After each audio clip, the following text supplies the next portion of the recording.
لله رب العالمين. اللهم صل على سيدنا محمد وعلى سيدنا محمد. ربنا ظلمنا أنفسنا وإن لم تغفر لنا وترحمنا لنكونن من الخاسرين.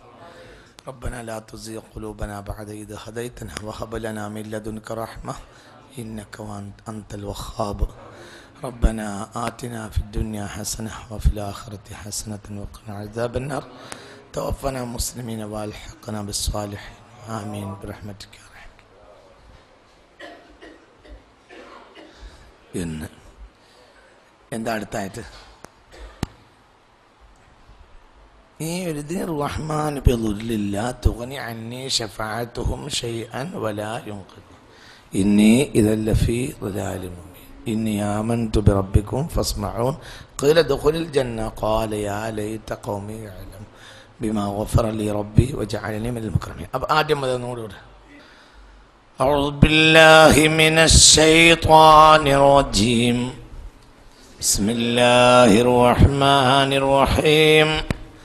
أتخذ من دونه آلهة إن يردني الرحمن بضر لا تغن عني شفاعتهم شيئا ولا ينقذون إني إذا لفي ضلال مبين إني آمنت بربكم فاسمعون قيل ادخل الجنة قال يا ليت قومي يعلمون بما غفر لي ربي وجعلني من المكرمين. അതായത് അള്ളാഹുവിൽ അഭയം തേടിയവന്റെ കാര്യം മാത്രമേ അള്ളാഹു ഏറ്റിട്ടുള്ളൂ. അള്ളാഹുവിൽ അഭയം തേടാത്ത ഒരാളെ അള്ളാഹു ഏറ്റെടുക്കൂല. അള്ളാഹു അല്ലാത്ത ഒരാൾ ശുപാർശക്കാരൻ അപ്പോൾ അവൻ ഉപകരിക്കുകയും ഇല്ല. അതായത് ഒരു മനുഷ്യന് അള്ളാഹു ഈ ലോകത്തേക്ക് പറഞ്ഞയച്ചത് വേറൊരാളുടെ തോള് കയറിയിരിക്കാനല്ല. അവനവൻ്റെ ത്വാക്കത്തനുസരിച്ച് അവനവൻ അള്ളാഹുവിനെ സമർപ്പിക്കാൻ വേണ്ടിയാ.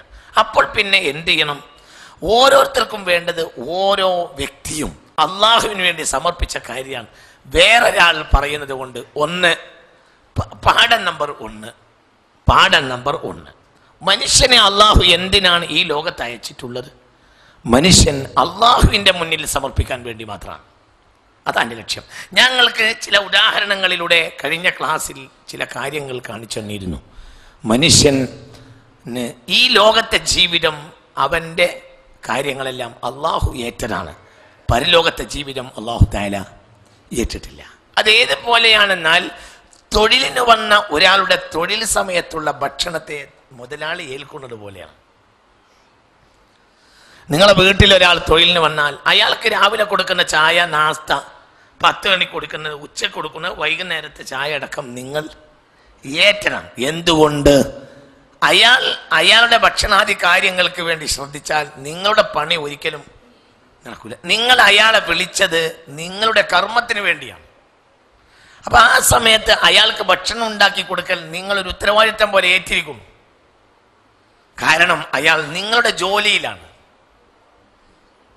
അപ്പോൾ ഈ ഭക്ഷണം കഴിക്കുന്ന അയാൾക്കൊരു ബാധ്യത ഉണ്ട്. എന്ത്? സത്യത്തിൽ അയാൾ കഴിച്ചത് അയാളുടെ ഭക്ഷണമല്ല, വേറൊരാൾ അയാളുടെ ഭക്ഷണത്തെ ഏറ്റെടുത്ത് അയാൾക്ക് നൽകിയതാണ്.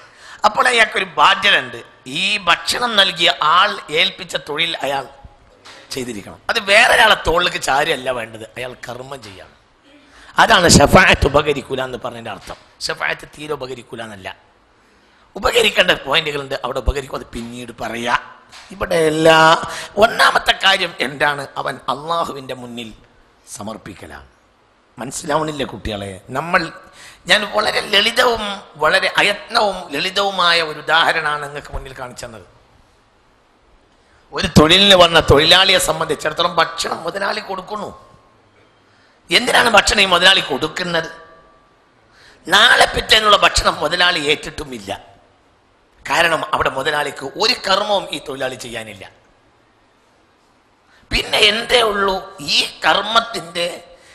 കർമ്മത്താൽ ഉണ്ടായിത്തീരുന്ന ആ കർമ്മത്തിൻ്റെ ആന്തോളനം, ഈ കർമ്മത്താൽ ഉണ്ടായിത്തീർന്നത് കൊണ്ട് മാത്രം അയാൾ അനുഭവിക്കണം.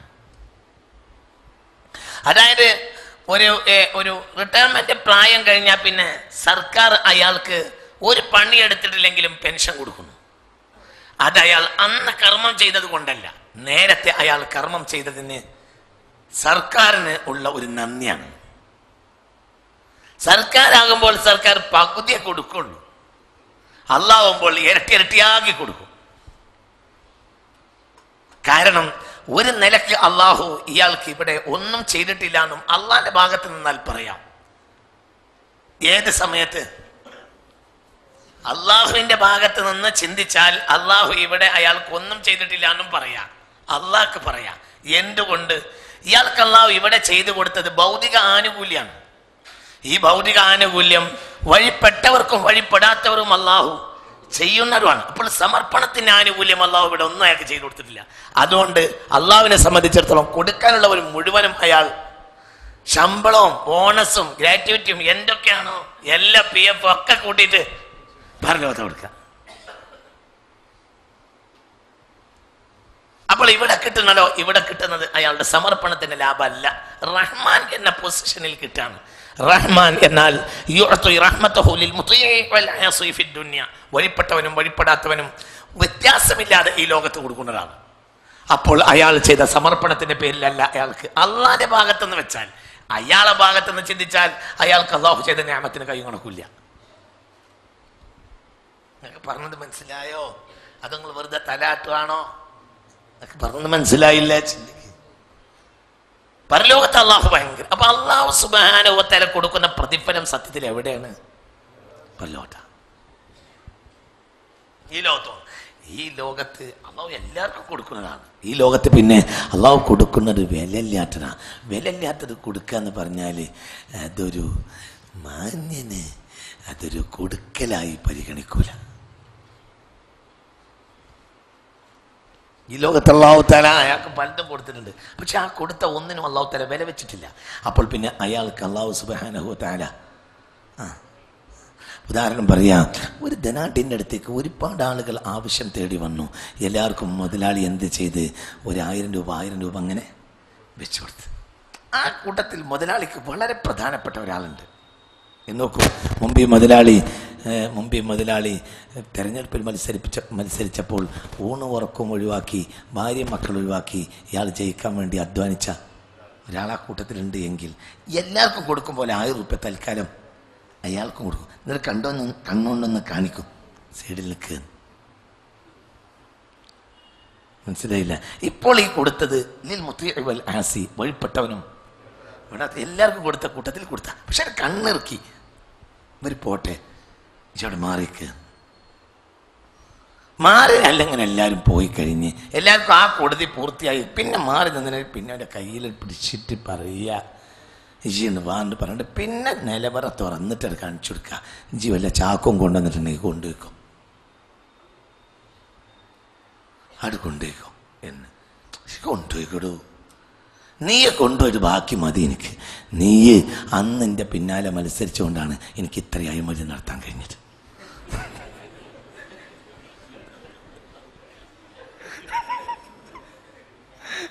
ചെയ്ത ഉപകാരം ഒരിക്കലും എനിക്ക് നടക്കാൻ കഴിയും. അതുകൊണ്ട് നിനക്ക് തന്നതിൽ ബാക്കി മാത്രമേ ഞാൻ അനുഭവിക്കുള്ളൂ എന്ന് നേതാവ് പറയുന്നത് പോലെ. മാന്യനായ നേതാവ്, അങ്ങനത്തെ നേതാവെന്നിപ്പോ ഇല്ല. അത് നമ്മളെ സ്വപ്നം പറയാം. ചിന്തിക്കുക. അപ്പൊ നിങ്ങളവിടെ ചിന്തിക്കുക, അവിടെ ചിന്തിക്കണം. അപ്പൊ ആദ്യത്തെ 1000 കൊടുത്തോ അതെല്ലാവരും കൂട്ടത്തിലും കൊടുക്കണം. കൊടുത്തിട്ടില്ലെങ്കിൽ ചിലപ്പം പിണങ്ങിപ്പോവും. എന്നെ തീരെ പരിഗണിക്കാനോ. അപ്പൊ എല്ലാ 1000 രൂപയും കൊടുത്തു. പക്ഷെ 1000 രൂപ കൊടുത്തവർ തന്നെ കാണിച്ച് എന്ത് ഇതെല്ലാവർക്കും കൊടുക്കുന്ന, അത് നിനക്ക് നീ എന്ന പേരിലുള്ള അല്ല, ഇത് വേറെയാ. ഇന്ന ലില്ലാഹി മിഅത റഹ്മ മാ ഫതഹ മിൻഹാ ഇല്ലാ റഹ്മതൻ വാഹിദ ഫഅബ്ഖാ 99 യർഹമു ബിഹാ ലിഇബാദിഹി ഫിൽ ആഖിറ. അല്ലാഹുമ്മ റസുഖനാ അല്ലാഹുമ്മ ജഅൽനാ മിൻഹു. അല്ലാഹുവിന് നൂറുകണക്കിന് അനുഗ്രഹമുണ്ട്. അതിൽ ഒരു അനുഗ്രഹത്തിന്റെ ചെപ്പ് മാത്രമേ ഇതുവരെ തുറന്നിട്ടുള്ളൂ. ബാക്കി 99 അനുഗ്രഹങ്ങളുണ്ട്. ആ അനുഗ്രഹങ്ങൾ പരലോകത്ത് സത്യവിശ്വാസികൾക്ക് മുന്നിൽ നൽകാനുള്ളതാണ്. ഒരനുഗ്രഹത്തിന്റെ ചെപ്പ് മാത്രമേ ഇതുവരെ അള്ളാഹ് തുറന്നിട്ടുള്ളൂ.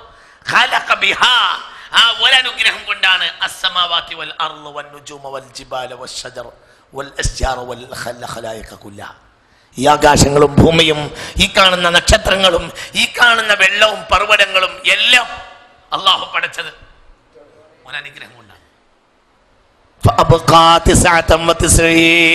99 അനുഗ്രഹം ബാക്കി വെച്ചിരിക്കുക. ഈ 99 അനുഗ്രഹങ്ങൾ പരലോകത്ത് വിശ്വാസികൾക്ക് മാത്രം ചെയ്തു കൊടുക്കാനുള്ളതാണ്. അള്ളാഹു ആ കൂട്ടത്തിൽ നമ്മെ ഉൾപ്പെടുത്തട്ടെ. അപ്പോൾ നോക്കൂ നിങ്ങൾ, ഇതാണ് അതാണ് സത്യത്തിൽ ജസാ. ഇവിടുത്തെ കാര്യം അള്ളാഹു ഏറ്റു. എന്തിനാണ് അള്ളാഹുത്തിന് എല്ലാവർക്കും കൊടുക്കുക? എല്ലാവർക്കും. കാരണം എന്തുകൊണ്ട്? ഉദാഹരണം പറയാ, എന്തുകൊണ്ട്? ഒരു തൊഴിലാളിക്ക് ഒരു മുതലാളിയുണ്ട്, ആ മുതലാളിക്ക് ലക്ഷക്കണക്കിന് തൊഴിലാളികളുണ്ട് എന്ന് സങ്കല്പിക്കൂ. എല്ലാവരെയും പണിക്ക് അങ്ങോട്ട് ഇറക്കി വിട്ടു, എല്ലാവർക്കും ഭക്ഷണം മുതലാളിയുടെ ആളുകൾ ഉണ്ടാക്കി കൊടുക്കുന്നു നോക്കൂ. പക്ഷെ ആ കൂട്ടത്തിൽ പല ആളുകളുണ്ടാവും, ഉഴപ്പന്മാരുണ്ടാവും, പഞ്ചും കഴിഞ്ഞിട്ട് കിടന്നുറങ്ങുന്നവരുണ്ടാവും. ഇല്ലേ? പഴയ ഗോളിയറിലൊക്കെ ഉള്ള ഗോളിയർ റൺസിലൊക്കെ ഉണ്ടായിരുന്ന എത്രയോ ആളുകളെ പറ്റി എന്നോട് പറഞ്ഞിട്ടുണ്ട്. പഞ്ചും കഴിഞ്ഞവർ കോഴിക്കോട് വന്ന് അവരെ ഷോപ്പിംഗ് ഒക്കെ നടത്തിയിട്ട് വൈകുന്നേരത്തെ പഞ്ചും കഴിഞ്ഞ് തിരിച്ചു പോകും. ചില ആളുകൾ പഞ്ചിങ്ങിനും ചെല്ലൂല, പഞ്ചിങ് വേറെ തന്നോട് പറയും പഞ്ചിങ് ചെയ്യണമെന്ന്. അങ്ങനത്തെ ഉണ്ടാവും ഈ ഉഴപ്പന്മാരല്ല. എന്നാൽ ഈ ഉഴപ്പന്മാർക്ക് മുഴുവനും എന്ത് ചെയ്യും? ശമ്പളം ഉണ്ടാവും. പണിയെടുത്തവരുണ്ടാവും, പണിയെടുക്കാത്തവരുണ്ടാവും. എല്ലാവർക്കും അല്ല ഈ മുതലാളി എല്ലാവിധ സൗകര്യങ്ങളും ഭൗതികമായ സൗകര്യങ്ങളൊക്കെ ചെയ്തു കൊടുക്കും. അപ്പൊ അള്ളാഹ് ഇവരെ എന്തിനു വിട്ടതാണ് ഇവിടെ പണിയെടുക്കാൻ വിട്ടത്? അതിൽ ഉഴപ്പന്മാരുണ്ട്, പണിയെടുക്കുന്നവരുണ്ട്. അപ്പോൾ എല്ലാവർക്കും ഇവിടെ ഈ ആനുകൂല്യങ്ങൾ, ശമ്പളമുണ്ട്, ഭക്ഷണമുണ്ട്. എന്നിരിക്കിൽ പണിയെടുക്കുന്നവർക്ക് അത് മാത്രം മതിയാവില്ലല്ലോ. ബർലക്ക് പണിയെടുത്താൽ അത്രേ കിട്ടുള്ളൂ. കാരണം ബർലക്ക് എന്ന ദർജ ആർക്കില്ല, ബർലക്കില്ല. ഉള്ളിൻ്റെ ഉള്ളിൽ ആരൊക്കെ പണിയെടുത്തിട്ടുണ്ട്, ആത്മാർത്ഥത കാണിച്ചിട്ടുണ്ട് ഇല്ല എന്ന് ഈ ലക്ഷക്കണക്കിന് തൊഴിലാളികൾക്കിടയിൽ നിന്ന് മനസ്സിലാക്കിയെടുക്കാനുള്ള കഴിവ് ആർക്കില്ല, ആർക്കില്ല. അതോട് ഉഴപ്പുന്നവനും ശമ്പളം കിട്ടും, ഉഴപ്പാത്തവനും കിട്ടും. ഇവിടുത്തെ ശമ്പളമാണ് ഈ കാണുന്നതൊക്കെ. എന്നാൽ രാജാതിരാജരായ റബ്ബിനെ സംബന്ധിച്ചിടത്തോളം ഇതിൽ പണിയെടുക്കാൻ വിട്ടിട്ട് ആനുകൂല്യം തിന്ന് കൂടിയവരെ അറിയും, പണിയെടുത്തവർക്കോ അവൻ ഏൽക്കാത്ത ലോകത്ത് വിശാലമായ സൗകര്യങ്ങൾ ചെയ്തു കൊടുക്കും. അവൻ ഏൽക്കാത്ത ലോകമാണ് ഏത്? പരലോകം. ഇവർക്ക് അവിടെ ഉണ്ടാവില്ല, ഇവർക്ക് ഈ ആനുകൂല്യം മാത്രമേ, പിന്നെ ഒന്നും ഉണ്ടാവില്ല. അള്ളാഹു നമ്മളെ കാക്കട്ടെ. അപ്പൊ ഇത് തന്നെ, ഇത് തലേക്കട് കയറ്റണം. അപ്പൊ നമ്മൾ വന്ന പണി നമ്മൾ ചെയ്തേ മതിയാകൂ. അന്വേഷഫായത്തും അവരുടെ ഒന്നും ശുപാർശ എനിക്ക് ഉപകരിക്കുകയില്ല. ഞാൻ ചെയ്യാൻ ഏൽപ്പിച്ചത് ചെയ്തിട്ടില്ലെങ്കിൽ പിന്നെ വേറൊരാൾ ശുപാർശ ചെയ്തിട്ട് കാര്യമല്ല, അള്ളാഹുവിന്റെ അടുക്കൽ കാര്യമല്ല. ദുന്യാവിൽ അങ്ങനെയല്ല. ദുന്യാവില് നേതാക്കന്മാർക്ക് പരമാവധി പണിയെടുക്കുന്നവരും പണിയെടുക്കാതെ മുതലാളി നേതാക്കന്മാരെ പോയിട്ട് സ്തുതി പാടുന്നവരും നോക്കിയാൽ ആനുകൂല്യങ്ങൾ വാങ്ങിക്കൊണ്ടുപോവാ സ്തുതിപാഠകരായിരിക്കും. ഫീൽഡിൽ പണിയെടുക്കുന്നവർക്കൊന്നും ലാഭം ഉണ്ടാവില്ല. അതിന് കാരണം ഈ നേതാവിന് എന്ന സംഭവം ഇല്ല. ഇവിടെ ആര് പണിയെടുത്തു ഇല്ല എന്ന് മനസ്സിലാക്കാനുള്ള കരുത്ത് ആർക്കില്ല, ഈ നേതാവിനില്ല. മനസ്സിലായില്ലേ? അപ്പൊ നേരെ പക്ഷെ അള്ളാഹു അങ്ങനെയല്ല. അള്ളാഹു സുബ്ഹാനഹു വ തആല എല്ലാരെയും തിരിച്ചറിയുന്നവനാണല്ലോ അള്ളാഹു. അതുകൊണ്ട് ഏൽപ്പിച്ച പണി എടുത്തേ തന്നെ തീരണം. അതെല്ലാവരും എടുക്കണം. ഏറ്റവും വലിയ ഏൽപ്പിച്ച പണി തൗഹീദാണ്, പരിശുദ്ധമായ വഹ്ദാനിയത്താണ്, അള്ളാഹുവിൻ്റെ വഹ്ദാനിയത്താണ്. അത് നെഞ്ചിൻ്റെ ഉള്ളിൽ സൂക്ഷിക്കണം. അള്ളാഹു അല്ലാത്ത ഒരിലാഹുമില്ല. അതിൻ്റെ അത്ര അള്ളാഹുവിന് വിലയുള്ള ഒരു കാര്യമില്ല. അങ്ങനെ തന്നെയാണ്. ഈ കൂട്ടത്തിൽ എനിക്ക് ഏറ്റവും ദേഷ്യമുള്ള ആൾ ആരായിരിക്കും? 10-11 കൊല്ലം ഇവിടെ ക്ലാസ് എടുക്കണം. ഈ കൂട്ടത്തിൽ നിങ്ങളൊരാൾ ഈ കൂട്ടത്തിൽ ഒരാൾ എനിക്ക് ഒരു സലാം പറഞ്ഞിട്ടില്ലെങ്കിൽ പോലും അങ്ങനെ ദേഷ്യം ഉണ്ടായിക്കോണമെന്നില്ല. അങ്ങനെയുള്ള ആരും ഞാൻ അറിഞ്ഞോളണമെന്നുമില്ല. ഈ കൂട്ടത്തിൽ ഏറ്റവും എനിക്ക് ദേഷ്യമുള്ള ഒരാൾ ആരായിരിക്കും? ഒരാളുണ്ടെങ്കിൽ അത് ആരാ ആവുള്ളൂ? ഒരു സദസ്സിൽ അയാൾ എണീറ്റ് എന്നിട്ട് പറഞ്ഞ്, ഈ 11 ക്ലാസ്സിൽ നിങ്ങൾ മാത്രമൊന്നുമല്ല നമുക്ക് ക്ലാസ് എടുത്തത്, നമുക്ക് ക്ലാസ് വേറുള്ളവരും എടുത്തിട്ടുണ്ട് എന്ന് പറഞ്ഞാൽ അപ്പനോടുള്ള ദേഷ്യം വേറെ ആരോടുണ്ടാവില്ല. ഒന്നത് കളവാണ്. മനസ്സിലായില്ല നിങ്ങൾക്ക്? ഇവിടെ നിങ്ങൾ എനിക്ക് ചെയ്തു തരേണ്ട ഏറ്റവും വലിയ കാര്യം, ഈ 11 കൊല്ലം ഞങ്ങൾക്ക് ഈ ഇൽമൊക്കെ കിട്ടിയത് നിങ്ങളെ കയ്യിൽ നിന്നാണെന്ന് പറഞ്ഞാൽ അതൊരു നേരാവുന്നതോടുകൂടി അതൊരു പ്രശംസയാണ്. അതൊരു നേരുമാണ്, അതൊരു പ്രശംസയാണ്. നേരെ മറിച്ച് ഒരാൾ പറഞ്ഞു എന്ത് പേരിട്ട് ഇവിടെ വേറുള്ളവരും എടുത്തിട്ടുണ്ട് ക്ലാസ് എന്ന് പറഞ്ഞാൽ ഒന്നത് കളവാണ്, മനസ്സിലായില്ലേ? രണ്ടത് ഉസ്താദിനെ നിന്ദിക്കലാണ്, കളവാണ്, നിന്നയാണ്. ഇതേ കാര്യം തന്നെയല്ലേ എന്ത് ഈ ലോകത്തെ ഒന്നും ഒരാളും പഠിച്ചിട്ടില്ല, ആര് മാത്രമാണ്? എന്നിട്ട് വേറെയുള്ള ദൈവങ്ങളും കൂടിയിട്ടുണ്ട് എന്ന് പറയാം. അത്ര അള്ളാഹ്ക്ക് ദേഷ്യമുള്ള ഒരു കാര്യമില്ല. അതുകൊണ്ട് ബഹുദൈവ വിശ്വാസിയെ പോലെ അള്ളാഹുവിന് ദേഷ്യമുള്ള ഒരാളുമില്ല. രണ്ടാളോടാണ് അള്ളാഹുവിന് ദേഷ്യം. ഒന്നിരിക്കൽ അവൻ ദൈവത്തെ നിഷേധിക്കുക, രണ്ടവൻ ദൈവത്തിൽ ഇനിയും പങ്കുകാര് ഉണ്ടെന്നോ ഇല്ലല്ലോ. പറഞ്ഞത് മനസ്സിലായില്ലേ? നിങ്ങൾക്ക് ഒരു പെണ്ണുങ്ങൾ, നിങ്ങളൊരു ഭർത്താവ്, അവൾ പറയുക നിങ്ങൾ 10-20 കൊല്ലം കഴിഞ്ഞ് കല്യാണം കഴിച്ച് എല്ലാവിധ സുഖങ്ങളും സൗകര്യങ്ങളും അവർക്ക് നൽകി. ഇപ്പൊ അവള് പറയാ ഈ 10-20 കൊല്ലം നിങ്ങളെ കൊണ്ട് ഒറ്റക്കൊന്നല്ല ഞാൻ കഴിഞ്ഞൂടെ എന്ന് പറഞ്ഞാൽ പഠിച്ചാനെ എത്ര ചവിട്ട് നിങ്ങൾ ചവിട്ട്. നിങ്ങൾ ചിന്തിക്കും എങ്കിൽ ഈ ശിർക്കിന്റെ അത്ര വലിയ തെറ്റെന്താണ്? അവൻ ആരാണ്? അവൻ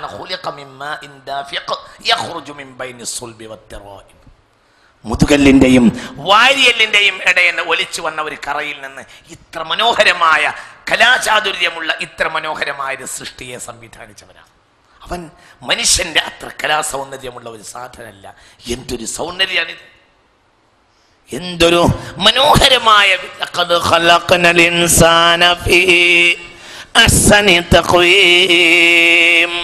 എന്തൊരു കലാ ചാരുതയാർന്ന രൂപത്തിലാണ് അള്ളാഹു നിങ്ങളെ സംവിധാനിച്ചിട്ടുള്ളത്. എന്തൊരു ഭംഗിയാണ്. പിന്നെന്തൊക്കെയാ അള്ളാഹു നിങ്ങളെ മനോഹരമായി സംസാരിപ്പിച്ചു. നിങ്ങൾക്ക് അള്ളാഹു സുബ്ഹാനഹു വ തആല മനോഹരമായ സർഗസിദ്ധികൾ നൽകി. നല്ല പാട്ട് പാടാൻ, നല്ല പ്രസംഗിക്കാൻ, പിന്നെ വർത്താനം പറയാൻ, എന്തൊക്കെയാ അള്ളാഹു നിങ്ങൾക്ക് ചെയ്തെന്ന്. ഇതെല്ലാം ഇതിലൊന്നും ഒരാളും പങ്കായിട്ടുമില്ല. ആര് മാത്രമാണ്? അള്ളാഹു. അപ്പോൾ സമർപ്പിക്കേണ്ടതിൽ ഏറ്റവും സമർപ്പിക്കേണ്ടത് എന്തിനാണ്? ലാ ഇലാഹ ഇല്ലല്ലാഹ്. അതിനേക്കാൾ വലിയ സത്യമല്ല. അതാണ് സത്യത്തിന്റെ സത്യം, ലാ ഇലാഹ ഇല്ലല്ലാഹ്. ഈ ലോകത്തെ ഏറ്റവും വലിയ സത്യം, ഏറ്റവും വലിയ ഭാഗ്യം ഒരാൾക്ക് ലാ ഇലാഹ ഇല്ലല്ലാഹ് എന്ന് പറഞ്ഞു കൊടുക്കാനുള്ള ഒരു അവസരമാണ്. ഞാൻ ഈ റമളാനിൽ എന്താ പറയുക, അബുദാബി ഇന്ത്യൻ ഇസ്ലാമിക് സെൻറ്ററിൽ ഇരിക്കുകയാണ്. ഒരു സമ്മേളനം പരിപാടിയിൽ ഇരിക്കാം. അപ്പോൾ ഒരാളെ കൂട്ടിക്കൊണ്ടുവന്ന് ഇങ്ങനെ തിരയുന്നുണ്ട്. എൻ്റെ മുന്നിൽ വന്നപ്പെട്ട ഒരു തൗഫീഖ് നോക്ക് നിങ്ങൾ. എന്തെന്ന് വെച്ചു, ഇയാൾക്ക് കെലിമല്ലി കൊടുക്കാൻ പറ്റിയ ഒരാളാണ്, ബോംബെക്കാരനാന്ന് പറഞ്ഞു. ഞാൻ പിന്നെ ആരോടും മിണ്ടിയില്ല, നേരെ പിടിച്ചോണ്ടേ. കാരണം എന്തുകൊണ്ട്? ഭയങ്കര ഭാഗ്യമല്ലേ കിട്ടിയത്. ഇയാളാളെ തരയാ. കുറച്ച് ഉറുദുവും ഹിന്ദുവും കൂട്ടി ഇസ്ലാമിനെ പറ്റി ഒന്ന് പറഞ്ഞു കൊടുക്കണം, ഒന്ന് കെലിമയും ചൊല്ലി കൊടുക്കണം. അങ്ങനെ ഒരാളെ തരയാവണം അവർ. എൻ്റെ മുന്നേ വന്ന് പെട്ടത്. പഠിച്ചോനൊരു ഭാഗ്യം എനിക്ക് തന്ന്. അന്ന് ഞാൻ അലിക്കുട്ടി സാവൊക്കെ ഉണ്ട്, അലിക്കുട്ടി ഉസ്താദുണ്ട്, ഹക്കീം ഫൈസി ആദർശേരിയുണ്ട്, ഒരു പമ്പൻ പടയുണ്ട് അവിടെ. പക്ഷെ വന്നപ്പെട്ടത് എന്തോ എൻ്റെ മുന്നിലാണ്. ഞാൻ വേഗം ആരോട് പറയാതെ പിന്നെ ഉള്ളിൽ കൊണ്ടുപോയിട്ട് കെലിമൊക്കെ ചൊല്ലി എല്ലാം പറഞ്ഞു കൊടുത്തിട്ട് പിന്നെ പേര് വരെ മാറ്റിയിട്ട് കൊണ്ടുവന്നു. എന്തുകൊണ്ട്?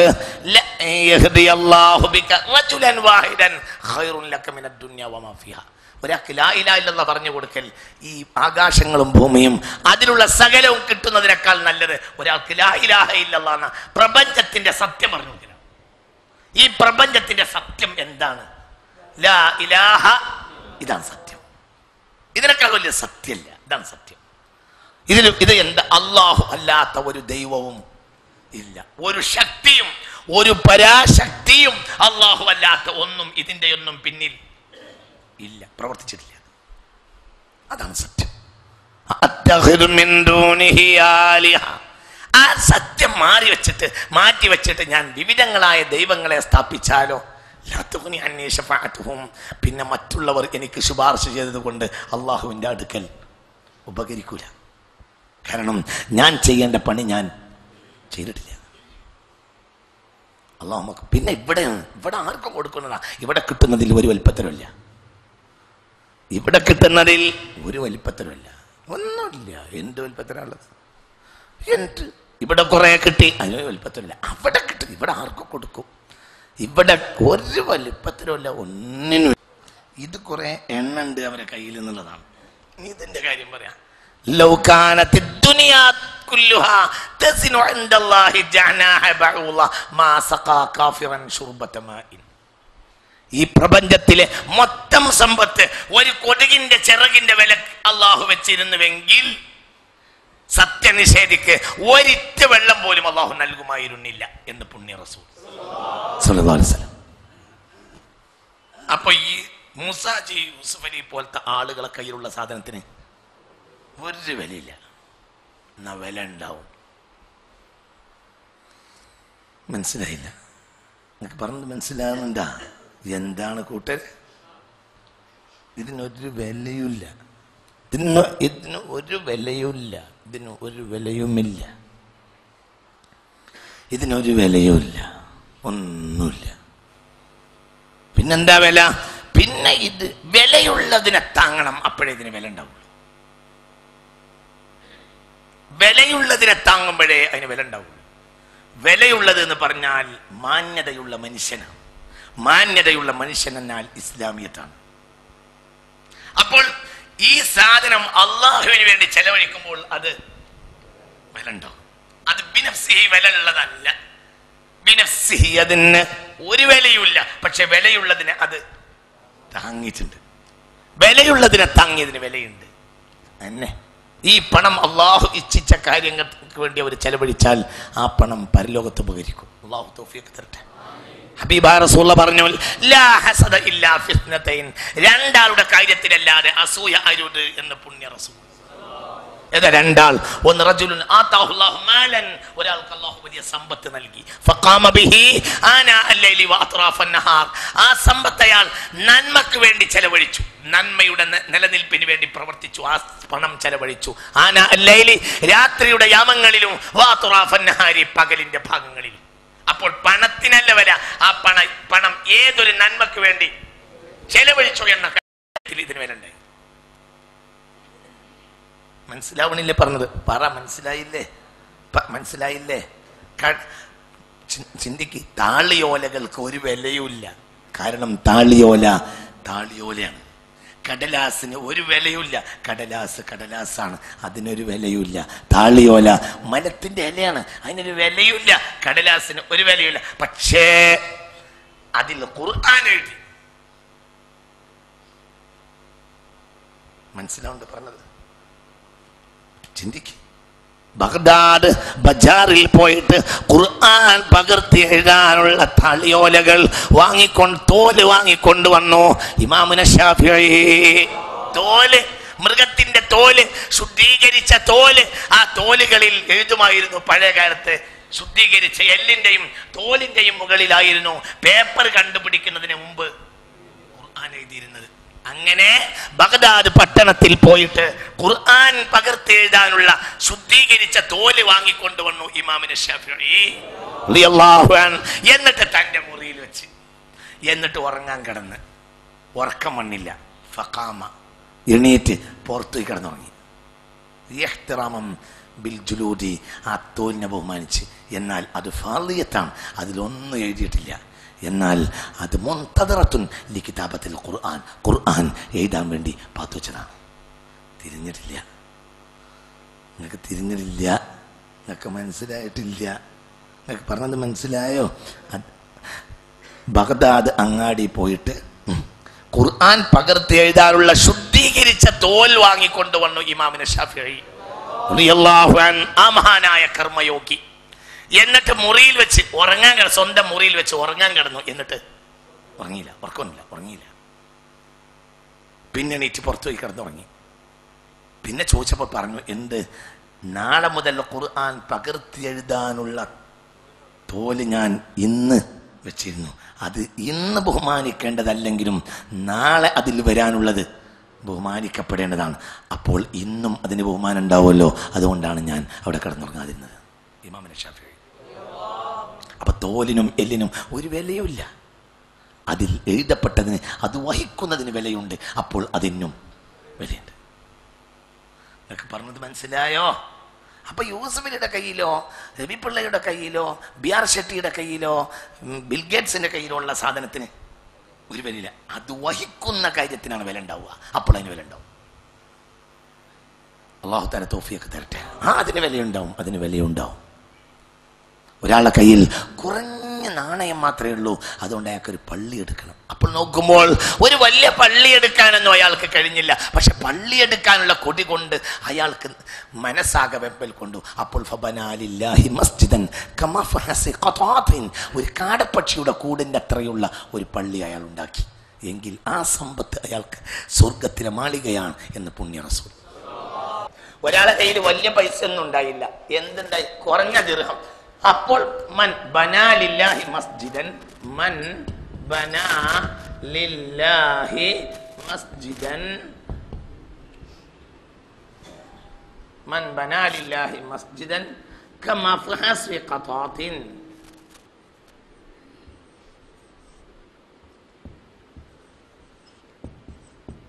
ബനല്ലാഹു ലഹു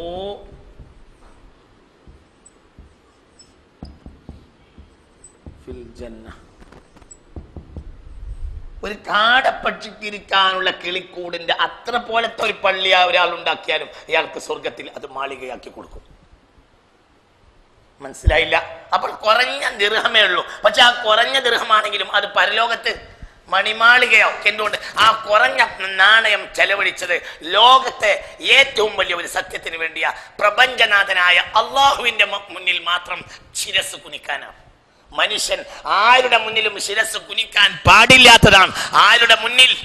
അള്ളാഹുവിന്റെ മുന്നിൽ മാത്രം. അതുകൊണ്ട് ഒരാളുടെ നാണയം ചെലവഴിച്ചത് അള്ളാഹുവിന്റെ മുന്നിൽ മാത്രം ശിരസ് കുനിക്കുക എന്ന പ്രപഞ്ചത്തിലെ ഏറ്റവും വലിയ സത്യത്തിന് വേണ്ടി ആയതുകൊണ്ട് അതിനുവേണ്ടി ചെലവഴിച്ച നാണയം നിസ്സാരമായ നാണയമാണെങ്കിലും അത് പരലോകത്തെ മാളികയായി മാറും. ബാക്കി മൻ ബനാ ലില്ലാഹി മസ്ജിദൻ, ഒരാൾ അള്ളാഹുവിന് വേണ്ടി എന്ത് ചെയ്ത്? ഒരു വീട് വെച്ച്. കമാ ഫഹസി ഖതാത്തിൻ, ഒരു കാടപ്പക്ഷിന്റെ കൂട് പോലെയുള്ള, കാടപ്പക്ഷിയുടെ കൂട് പോലെയുള്ള ഒരു വീട് അള്ളാഹ്ക്ക് വേണ്ടി വെച്ചു കൊടുത്തു, പള്ളിയായി ഉണ്ടാക്കി. കമാ ഫഹസി ഖതാത്ത്. അള്ളാഹു നമുക്കൊക്കെ തൗഫീഖ് തരട്ടെ. അള്ളാഹു ആവശ്യമുള്ള സ്ഥലങ്ങളിലൊക്കെ പള്ളി ഉണ്ടാക്കാനോ പള്ളി ഉണ്ടാവലിനോട് സഹകരിക്കുക. ഈ ഹദീസിന്റെ വ്യാഖ്യാനത്തിലുണ്ട് എന്ത്? പള്ളി ഉണ്ടാക്കൽ മാത്രമല്ല, ഇനി സ്വയം ഉണ്ടാക്കാൻ കഴിഞ്ഞിട്ടില്ലെങ്കിൽ ആ അളവിൽ ഒരാൾ പള്ളി ഉണ്ടാക്കാൻ സഹകരിച്ചാൽ മതിയാവും. മനസ്സിലായില്ല? ഒരാൾക്ക് ഒരു കാടപ്പക്ഷിയുടെ കൂട് എന്ന് പറഞ്ഞാൽ എന്തിനാണെന്നറിയോ? എന്തിന്? ഒരു കാടപ്പക്ഷിയുടെ കൂടിൻ്റെ അത്ര പോലുള്ള പള്ളിയിൽ ഒരാൾക്ക് നിസ്കരിക്കാൻ കഴിയില്ലല്ലോ. ഒരാൾക്ക് എന്തേ കഴിയുള്ളൂ? കുറഞ്ഞ നാണയം കൊണ്ടേ ഒരു പള്ളി നിർമ്മാണത്തിൽ സഹകരിക്കാൻ കഴിഞ്ഞുള്ളെങ്കിൽ അതും മതിയാവും എന്നറിയിക്കാനാണ് പറഞ്ഞത്. ഇതിന്റെ പോയിന്റ് മനസ്സിലായോ? അതായത് ഒരു കാടപ്പക്ഷിയുടെ കൂടിന്റെ അത്ര പോലെയുള്ള പള്ളി ഉണ്ടാക്കിയിട്ട് ആളുകൾക്ക് ഉപകാരമുണ്ടോ? ഇല്ലല്ലോ. അപ്പൊ ഈ പറഞ്ഞതിന്റെ അർത്ഥം എന്താണെന്നറിയോ? അർത്ഥം ഇതാണ്: ഒരാള് ഒരു പള്ളി നിർമ്മാണത്തിൽ ഒരു കാടപ്പക്ഷിയുടെ കൂടിന്റെ അത്ര സ്ഥലത്തെ നാണയം കൊണ്ട് മാത്രമേ സഹായിക്കാൻ കഴിഞ്ഞിട്ടുള്ളെങ്കിലും മതിയാവും, അയാൾക്ക് സ്വർഗത്തിൽ മാളികയാവും. അത്ര അയാൾക്ക് കഴിയൂ, അത്ര ചെയ്താൽ മതി, എന്നാലും മതി. കാരണം അയാളുടെ കയ്യിലുള്ളത് കൊണ്ട് അയാൾ അധ്വാനിച്ചത് ഈ പ്രപഞ്ചത്തിലെ ഏറ്റവും വലിയ സത്യത്തിന് വേണ്ടിയാണ്. ഈ പ്രപഞ്ചത്തിലെ ഏറ്റവും വലിയ സത്യം അള്ളാഹുവിന്റെ മുന്നിൽ ശിരസ് നമിക്കുക, ശിരസ് കുനിക്കുക എന്നത് മാത്രമാണ്. അള്ളാഹു തൗഫീഖ് തരട്ടെ. ചിന്തിക്കണം, ഇതെല്ലാം നിങ്ങൾ മനസ്സിലാക്കണം. അതാണ് ഈ പ്രപഞ്ചത്തിലെ ആദ്യമ സത്യം. അള്ളാഹുവിന്റെ ശത്രുവാൻ. അപ്പൊ പണത്തിന് തന്നെ ഒന്നിനും വിലയില്ല. ഈ ലോകത്തെ ഒന്നിനും വിലയില്ല. ഈ ലോകത്തെ ഒന്നിനും വിലയില്ല, ഒന്നിനും വിലയില്ല. എന്നാൽ ഇതിന് വിലയുണ്ടാകും. കടലാസിന് വിലയില്ലല്ലോ, താളിയോലക്ക് വിലയില്ലല്ലോ, പക്ഷെ അതിന് ഭയങ്കര വിലയുണ്ടായി. എപ്പോൾ? അതിൻ്റെ മസ്റഫ് നന്നായപ്പോൾ. അതിൻ്റെ മസ്റഫ് നന്നായപ്പോൾ ഞാൻ ഖാറൂനിലേക്ക് പോയി കണ്ടു. വൃത്തികെട്ട ഒരു വെള്ളം, അത്ര വൃത്തികെട്ട ഒരു വെള്ളം ഞാൻ എൻ്റെ യാത്ര കണ്ടിട്ടില്ല. ഖാറൂനിലേക്ക്, ഖാറൂൻ തടാകം 50 ചില്ലാനം കിലോമീറ്റർ ദൂരത്ത് പരന്ന് കിടക്കാണ്. എന്ത്? ഖാറൂൻ ലേക്ക്. ഖാറൂനെ ഭൂമി പിടിച്ച് വലിയ സ്ഥലം ഖാറൂൻ. അതായത് കെയ്റോവിൽ നിന്ന് 90 കിലോമീറ്റർ. കെയ്റോവിൽ നിന്ന് 90 കിലോമീറ്റർ. കെയ്റോന്ന് 90 കിലോമീറ്റർ ദൂരം പോവുക. മനസ്സിലല്ലേ പറഞ്ഞത്. കാറൂൺ ലോകത്ത് വലിയ സമ്പന്നനായിരുന്നില്ലേ കാറൂൺ. അവനെ പിടിച്ച് വിഴുങ്ങിയ സ്ഥലം കൈറോ പട്ടണത്തിന് 90 കിലോമീറ്റർ. വൃത്തികെട്ട വെള്ളം.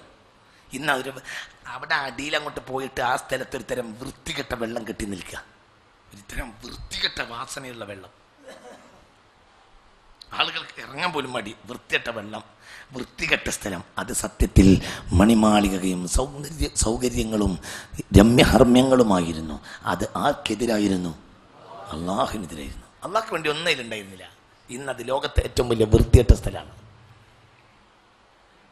അതേപോലെ തന്നെയാണ് ചാവുകടൽ. ചാവുകടലിൽ നിന്ന് ഏറ്റവും കൂടുതൽ ലോകത്തേക്ക് എടുത്തുകൊണ്ടുവന്ന സാധനം എന്താ? ചളി. ഒരു തരം പ്രത്യേക കളിമണ്ണ്, ഒരു ചളി, ഒരു അഴുക്ക്. ആ അഴുക്കൊണ്ടാണ് പിന്നെ ആളുകൾ അത് തേക്കാനുള്ളൂ. പുറത്ത് പറയണ്ട. ആ ലോകത്തെ ഏറ്റവും വലിയ വൃത്തികെട്ട മനുഷ്യന്മാർ അവിടെ ഒന്ന് വൃത്തികേട് ചെയ്യാം.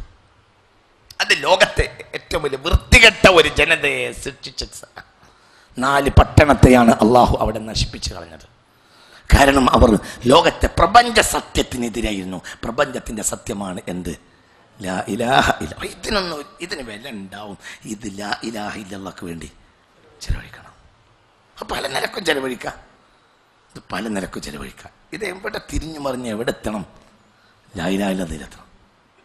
അല്ലാത്തതിന് ഒരു വിലയുമില്ല, ഒരു കാര്യമല്ല, ഒന്നിനും വിലയില്ല. അല്ലാഹു തആല തൗഫീഖ് തരട്ടെ. അതിന് മാത്രമേ വിലയുള്ളൂ. അപ്പോൾ പിന്നെ അത് ചെയ്യാത്ത ഒരാൾ പിന്നീട് എന്തായിട്ട് കാര്യമല്ല. അവനവന്റെ ഞാൻ ആക്കുകയാണോ മിൻ ദൂനിഹി, അല്ലാഹുവിനെ കൂടാതെ ആലിഹത്തൻ വിവിധങ്ങളായ ദൈവങ്ങളെ ഞാൻ സ്ഥാപിക്കണമെന്നാണോ പറയുന്നത്? അതൊരിക്കലും ഞാൻ ചെയ്യൂല. കാരണം അത് വൃത്തികേടാണ്. അത് ലോകത്തെ ഏറ്റവും വലിയ വൃത്തികേടാണ്. ഷിർക്ക് ഇന്നമൽ മുശ്രികൂന നജസ്. ഇത് വൃത്തികേടാണ്. അത് വൃത്തികേടാണ്. അത് ലോകത്തെ ഏറ്റവും വലിയ വൃത്തികേടാണ്. നജസ്സാണ്. അള്ളാഹു നമ്മെ കാക്കട്ടെ. നരകവാദികൾ ഭീകര സത്വങ്ങളെ പോലെയാകുമെന്ന് പുണ്യ റസൂൽ. അവർ ദുന്യാവിലെ അഴുക്കാണ്, അപ്പോൾ അവർ നരകത്തിലും അഴുക്കാണ്. നിങ്ങൾ നോക്കിയില്ല? ജിന്നുകൾ 2 ജാതിയാണ്. വെളുത്ത ജിന്നുകളും കറുത്ത ജിന്നുകളും 2 ജാതിയാണ്. സാലിഹായ ജിന്നൊക്കെ വെളുത്ത ജിന്നുകളാണ്. അവർ കക്കൂസ് താമസിക്കൂല. ജിന്നുകളെ പറ്റി കേട്ടിട്ടില്ലേ? ജിന്നുകളിൽ സാലിഹായ ജിന്നുണ്ട്, ഫാസിക്കായ ജിന്നുണ്ട്. സാലിഹായ ജിന്നാണ് പള്ളികളിൽ അങ്ങനെയൊക്കെ താമസിക്കുള്ളൂ. എവിടെ താമസിക്കൂല? കക്കൂസ് താമസിക്കൽ ഫാസിക്കായ ജിന്ന. അവരാണ് മലം കഴിക്കുക. മറ്റൊരു അതൊന്നും കഴിക്കൂല. അവർ വളരെ ശുദ്ധിയുള്ളത് കഴിക്കുള്ളൂ. ആര്? സാലിഹായ വെളുത്ത ജിന്നുകളാണ്. ഈ ലോകത്ത് തന്നെ 2 തരം ജിന്നുണ്ട്. കറുത്ത ജിന്നുണ്ട്, വെളുത്ത ജിന്നുണ്ട്. 2 തരം ജിന്നുണ്ട്. വെളുത്തവരുണ്ട്, കറുത്തവരുണ്ട്.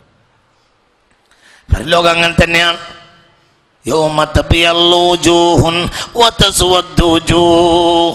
മുഖങ്ങൾ, ചില മുഖങ്ങൾ വെളുക്കുകയും ചില മുഖങ്ങൾ കറുക്കുകയും ചെയ്യുന്ന ദിവസം എന്ന് പറഞ്ഞു. കറുക്കെന്ന് പറഞ്ഞാൽ ഭീകര സത്വങ്ങളാണ്, അഥവാ അഴുക്കാണ്. കാരണം അവർ ഈ പ്രപഞ്ചത്തിൽ ദുനിയാവിന്റെ മുകളിലും അവരാരായിരുന്നു? അഴുക്കൻ. ഈ അഴുക്കിന് അടിസ്ഥാന കാരണം എന്താണ്? അള്ളാഹു എന്ന പ്രപഞ്ച സത്യത്തെ അവർ അംഗീകരിച്ചില്ല. അപ്പോൾ അത് അഴുക്കാണ്. അപ്പൊ ഈ ഭൂമിക്ക് മുകളിൽ അഴുക്ക്, ലാ ഇലാഹ ഇല്ലല്ലാഹ് എന്ന സത്യസന്ദേശത്തെ സ്വീകരിക്കാത്തവരാണ്. ഉറങ്ങരുതട്ടാ, നല്ല കേറി ഇങ്ങോട്ട് വരണം. ഈ ലോകത്തെ അഴുക്കവരാണ്. ആ അഴുക്കൊരാളിൽ ഉണ്ടാകുമ്പോൾ പിന്നെ അവൻ ഒരു ഉപകാരമല്ല. അവനെ പോലത്തെ കുറെ ആളുകൾ ചാരിയത് കൊണ്ട് അവൻ രക്ഷപ്പെടില്ല. ലാത്തുകുനി അന്നീ ശഫാഅത്തു. ഒരഴുക്കുള്ളവനെ കുറെ അഴുക്കന്മാർ ചാരിയത് കൊണ്ട് നന്നാവൂ? ഇവരുടെ ശുപാർശ എനിക്ക് ഉപകരിക്കുകയില്ല. അവനെ പോലത്തെ ഒരു അള്ളാഹിനോട് പറഞ്ഞിട്ട് കാര്യമുണ്ടോ? കാര്യമുണ്ടോ? ഇല്ല, ഒരു കാര്യമില്ല. അവരൊരിക്കലും എന്നെ രക്ഷപ്പെടുത്തുകയുമില്ല. ആർക്കും അവനെ രക്ഷപ്പെടുത്താൻ സാധ്യമല്ല. എന്നാൽ അല്ലാഹു വലിയുല്ലദീന ആമനു യുഖ്രിജുഹും മിനൽ ളുലുമാതി ഇലൻ നൂർ. സത്യവിശ്വാസിയുടെ കാര്യത്തെ ഏറ്റെടുത്തവൻ ആരാണ്? അല്ലാഹു. അല്ലാഹുമ്മ ഹ്ദിനി ഫീമൻ ഹദൈതു വആഫിനി ഫീമൻ ആഫൈത് വതവല്ലനി ഫീമൻ തവല്ലൈത്. നീ ഏറ്റെടുത്തവരുടെ കൂട്ടത്തിൽ നീ എന്നെയും ഏറ്റെടുക്കണമേനാണ്. അല്ലാഹു വലിയുല്ലദീന ആമനു.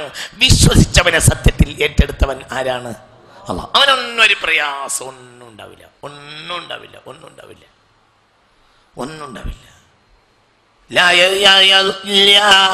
അയ്യുഹല്ലദീന ആമനു അലൈക്കും അൻഫുസക്കും ലാ യദുറുക്കും മൻ ളല്ല ഇദാ ഇഹ്തദൈതും. സൂറത്ത് യൂനുസിൽ എന്നാണ് ആ ആയത്ത്. ഞാൻ മുമ്പ് ഒരിക്കലും നിങ്ങൾക്ക് കാണിച്ചു തന്നിട്ടുണ്ട്. സൂറത്ത് യൂനുസിലാണെന്ന് തോന്നുന്നു, 8 or 9 നോക്ക്.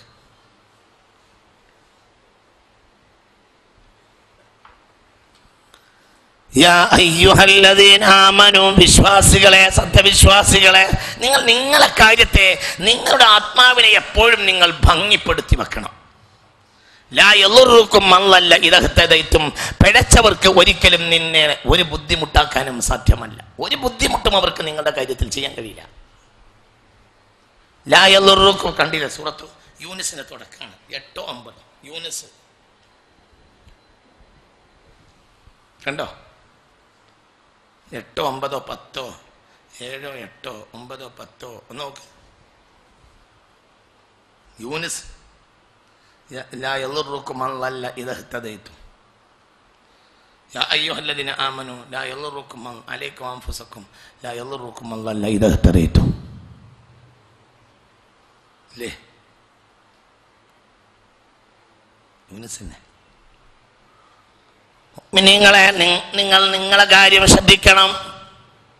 ലാ യളുറുക്കും, നിങ്ങളെ പ്രയാസപ്പെടുത്തുകയില്ല. മല്ല പിഴച്ച ആളുകൾ ഇദാ ഇഹ്തദൈതും, നിങ്ങൾ നേരായ വഴിക്കാണ് മുന്നോട്ട് പോകുന്നതെങ്കിൽ. നിങ്ങൾ നേരായ വഴിക്ക് മുന്നോട്ട് പോയാൽ നിങ്ങളെ പ്രയാസപ്പെടുത്താൻ ലോകത്തൊരു ശക്തിക്കും സാധ്യമല്ല. നിങ്ങൾ നേരായ വഴിക്ക് മുന്നോട്ട് പോകും. നിങ്ങളെ കാര്യം ആരേറ്റെടുത്ത്? അള്ളാഹു ഏറ്റെടുത്ത്. നിങ്ങൾ അള്ളാഹുവിനെ ഭരമേൽപ്പിച്ച് അള്ളാഹുവിനെ നിങ്ങൾ അള്ളാഹു നിങ്ങളെ ഏറ്റെടുത്ത് കഴിഞ്ഞാൽ പിന്നെ നിങ്ങൾക്കൊരു പ്രയാസം ഉണ്ടാവില്ല, ഒന്നും ഉണ്ടാവില്ല. അള്ളാഹു തആല തൗഫീഖ് തരട്ടെ. അള്ളാഹു തൗഫീഖ് തരട്ടെ. അള്ളാഹുവിന്റെ മുന്നിൽ നിങ്ങൾ ശിരസ് നമിക്കുന്നവരും അള്ളാഹു എന്ന ആ പ്രപഞ്ചത്തിന്റെ മഹിതമായ സത്യത്തെ അംഗീകരിക്കുന്നവരും ഏറ്റെടുക്കാൻ കഴിയുന്ന കാര്യത്തെ ഏറ്റെടുത്തവനെ ഏൽപ്പിച്ചവരുമായ ജനങ്ങൾക്ക് ഒന്നും ഉണ്ടാവില്ല. പിന്നെ അല്ലാത്ത ആളുകൾക്ക് കുറെ ആളുകൾ കൂടെ നിന്ന് കൊടുത്തുകൊണ്ട് അവർക്കൊരു കാര്യമല്ല, അവർ രക്ഷപ്പെടാൻ പോകുന്നില്ല. ഇല്ലെങ്കിൽ പിന്നെ അതിമ തലമുണ്ടാക്കണം. കണ്ടില്ലേ? യൂനുസാന്റെ ഓർമ്മ, യൂനുസാന്റെ ഓർമ്മ 8, 9, 10 അവിടെ അവനാണ് ഓർമ്മ. ഇല്ലെങ്കിൽ പൊടി ഏതാണ് യൂനുസാണ് എൻ്റെ ഓർമ്മ. ഞാൻ കാണിച്ചു ആയത്ത് ഖുർആനിലുണ്ട്. ലാ യളുറുക്കും മൻ ളല്ല ഇദാ ഇഹ്തദൈതും. ലാ യളുറുക്കും, നിങ്ങളെ പ്രയാസപ്പെടുത്തുകയില്ല.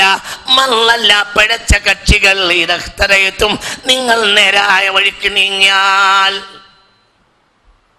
ലാ യളുറുക്കും മൻ ളല്ല, ആരേറ്റെടുത്ത്?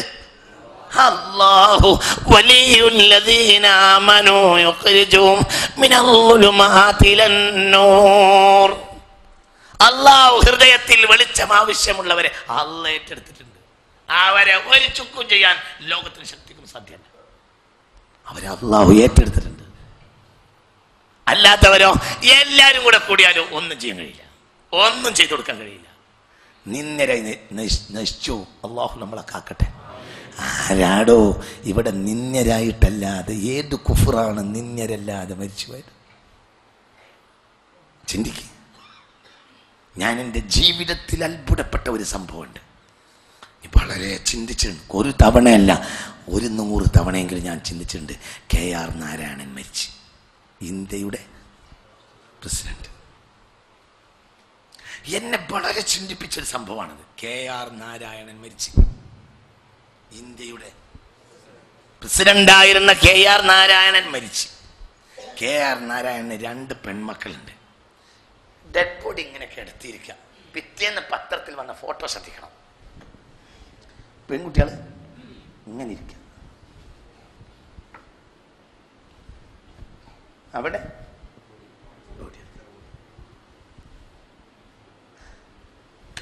ഒരു വെളുത്ത ജീൻസ് പോലത്തെ ഒരു പാൻ്റാണ് ഈ പെണ്ണുങ്ങൾ ഇട്ടത്. കണ്ണെന്ന് പറയുന്നില്ല, ചുരുങ്ങിയതിൽ 8 കൊല്ലം മുമ്പുള്ള സംഭവിക്കും. ഓർമ്മണ്ട്? ആരുടെ മൃതദേഹം? പാറയുടെ കുട്ടി ആരുടെ? ഇന്ത്യൻ പ്രസിഡന്റ് ആയിരുന്ന KR നാരായണന്റെ മൃതദേഹം. പെൺകുട്ടികൾ ഇങ്ങനെ ഇരിക്കുക. പെൺകുട്ടികൾ പെണ്ണുങ്ങള് സാരിയല്ല, ജീൻസ് പാൻ്റ്, നല്ല ഇറുക്കുള്ള ജീൻസ് പാൻ്റ് അണിഞ്ഞ പെണ്ണുങ്ങൾ ഇങ്ങനെ ഇരിക്കുക, ഡെഡ് ബോഡി അവിടെ കിടത്തിയിരിക്കുക. ഇതിനേക്കാൾ വലിയ നിന്ദ്യതയാണ്. എന്തുകൊണ്ട് ചിന്തിക്ക്, അതിനേക്കാൾ നിന്ദ്യത എന്താ? وَلَقَدْ كَرَّمْنَا بَنِي آدَمَ وَحَمَلْنَاهُمْ فِي الْبَرِّ وَالْبَحْرِ وَرَزَقْنَاهُمْ مِنَ الطَّيِّبَاتِ. അല്ലാഹു ആദം സന്തതിയെ ബഹുമാനിച്ചിട്ടുണ്ട്, പക്ഷെ ബഹുമാനം എത്തിയില്ല. എന്തുകൊണ്ട്? സത്യവിശ്വാസത്തെക്കാൾ വലിയ വെളിച്ചമില്ല. ആ വെളിച്ചം ഒരു സൊസൈറ്റിയിൽ ഇല്ലെങ്കിൽ അവർ കാണിക്കുന്ന സംസ്കാരം നൈമിഷികമായ മാന്യത മാത്രമായിരിക്കും, അല്ലാതെ ആത്യന്തികമായ മാന്യത സൂക്ഷിക്കാൻ അവർക്ക് കഴിയില്ല. ഇതന്നെ ചിന്തിക്ക്. അല്ലാഹു നമുക്ക് ബോധം തരട്ടെ. അതുകൊണ്ട് ഇതിനേക്കാൾ വലിയ സത്യമല്ല. അള്ളാഹിന്റെ സത്യത്തെ ഒരാൾ അവലംബിച്ചാൽ അള്ളാഹുവിനെ ഏറ്റെടുക്കും. ഒരു പ്രയാസമില്ല, ഒന്നുമില്ല. എൻ്റെ മുന്നിൽ ഈ കൊല്ലം ഞങ്ങൾ ഇരിക്കുകയാണ്, അബുദാബി പാലസിൽ ഇരിക്കുകയാണ്, ഞങ്ങൾ ഇരിക്കുകയാണ്. ലോകത്തെ കൊലക്കൊമ്പന്മാരായ പണ്ഡിതന്മാർ ധാരാളമുണ്ട്, ഇരിക്കുകയാണ്. ആ സദസ്സിൽ പ്രസംഗിച്ചത് കാര്യമായി ഹംസ യൂസുഫാണ്. ഹംസ യൂസുഫിനെ കേട്ടിട്ടില്ലേ മക്കളെ? ഹംസ യൂസുഫിനെ കേട്ടിട്ടില്ലേ?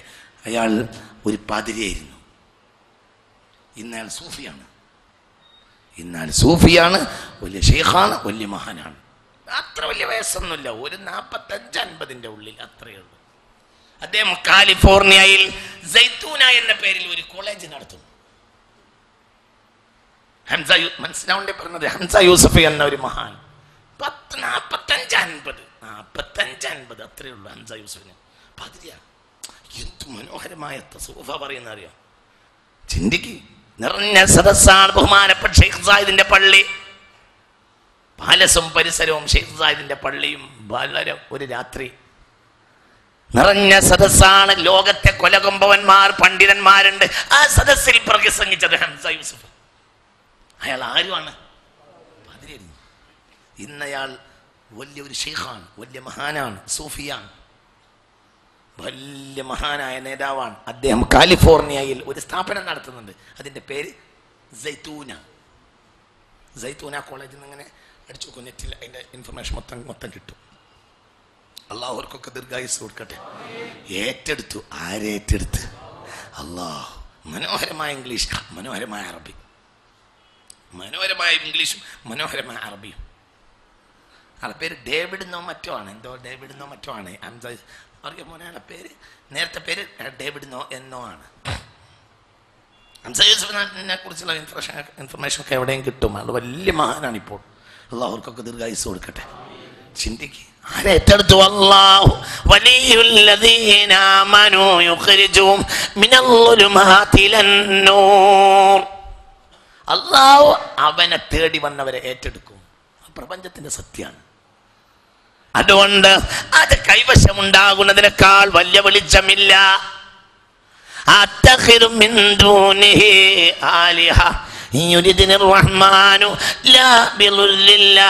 എനിക്ക് എന്തെങ്കിലും പ്രയാസം വരുത്താൻ എന്റെ രക്ഷിതാവായ അള്ളാഹു തീരുമാനിച്ചാൽ റഹ്മാനും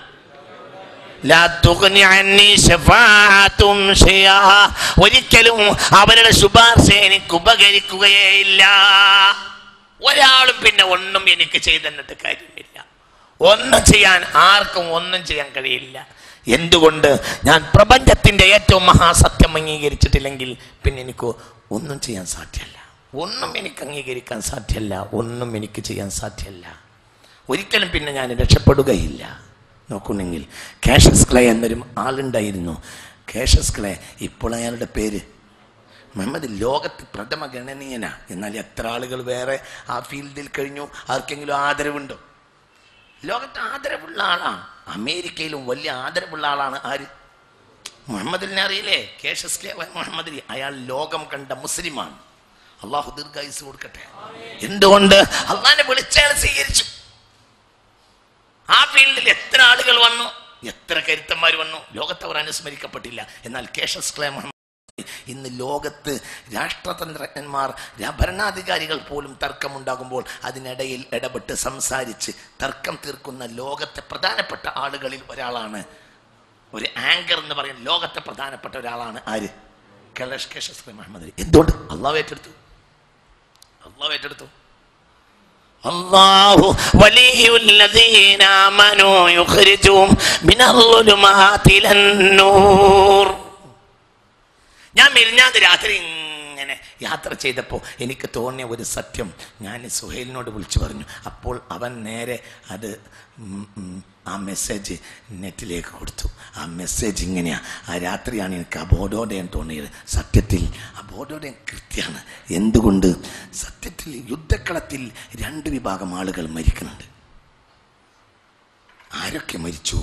ഒന്ന് സത്യവാദി, ഒന്ന് അസത്യവാദി. എന്നിട്ട് രക്തസാക്ഷി സത്യവാദി മാത്രമാണ്. എന്തുകൊണ്ട്? നിങ്ങൾ ഇവിടെ ഇല്ല. അല്ലാഹു, ഞാനിങ്ങനെ അരീക്കോട് വഴി യാത്ര ചെയ്യാണ് രാത്രി ഒരു 10 മണി നേരം. അപ്പോഴാണ് എൻ്റെ തലക്കത് ക്ലിക്കടിച്ച് അത് അടിച്ചത്. അപ്പോൾ മാത്രം എൻ്റെ തലക്കത് കയറിയത്. മുമ്പും കയറിയിട്ടില്ല, മുമ്പും കയറിയിട്ടില്ല. എൻ്റെ തലക്കത് കയറി. കൃത്യമാണ്. സത്യത്തിൽ ഒരേ വേദന രണ്ടാളും അനുഭവിക്കുന്നുണ്ട്.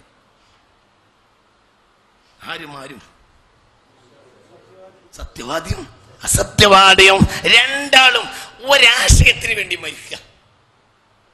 വ്യത്യസ്തമായ 2 ആശയങ്ങൾക്ക് വേണ്ടി രണ്ടാളും മരിക്കുക. സത്യവാദിയും ഉറങ്ങല്ലട കുട്ടിയെ, ഇതെനിക്ക് വേറൊരാളാണ് പറഞ്ഞിരുന്നെങ്കിൽ ഞാൻ ബലഭേഷ് നടന്ന് തുള്ളിച്ചാടും. നിങ്ങൾക്ക് തുള്ളിച്ചാടാനുള്ള ഒരു പ്രതിബദ്ധവും ഇല്ലാത്തത് കൊണ്ടാകാം, അല്ലെങ്കിൽ നിങ്ങളെ തലേക്കത് കയറാത്തതെന്ന് എനിക്ക് മനസ്സിലാവുന്നില്ല. സത്യത്തിൽ വേദന അനുഭവിച്ച് 2 ആൾ മരിക്കുന്നുണ്ട്. മനസ്സിലായില്ലേ? 2 ആൾ വേദന അനുഭവിച്ച് മരിച്ചു യുദ്ധക്കളത്തിൽ, സത്യവാദിയും അസത്യവാദിയും. ഒരു നിലക്ക് നോക്കുമ്പോൾ ഏറ്റവും വേദന അനുഭവിച്ച ആ സത്യവാദിയായിരിക്കും. കാരണം സത്യവാദിക്ക് സത്യത്തിൽ വേദന സുഖമായിരിക്കും. എന്നിട്ടും രക്തസാക്ഷി എന്നുള്ള പേര് സത്യവാദി. എന്താണാവോ? സത്യവാദി മരിച്ചത് സത്യത്തിന് വേണ്ടിയാണ്. മറ്റവന്റെ മരണം രക്തസാക്ഷിത്വമായി പരിഗണിക്കുകയില്ല. അവന്റെ മരണശേഷവും അവനെ പഴിക്കും, അവനെ ശപിക്കും.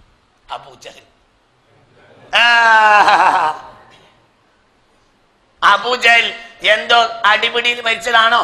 അല്ല, അയാൾ ഉദ്ദേശിച്ച ഒരാശയത്തിന് വേണ്ടി മരിച്ചതാണ്. പക്ഷെ ആ ആശയം അസത്യം. അതുകൊണ്ട് ഇന്നും അയാളുടെ പേര് കേട്ടാൽ ഹംസ.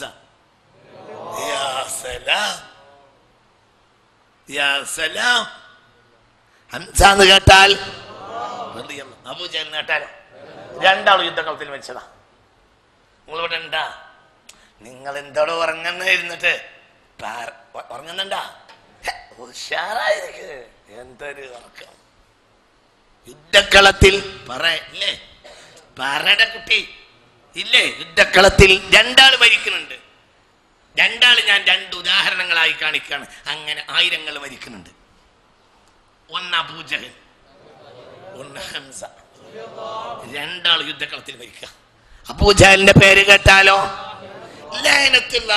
ശപിക്കപ്പെട്ടവൻ, വൃത്തികെട്ടവൻ. ഹംസ എന്ന് കേട്ടാലോ?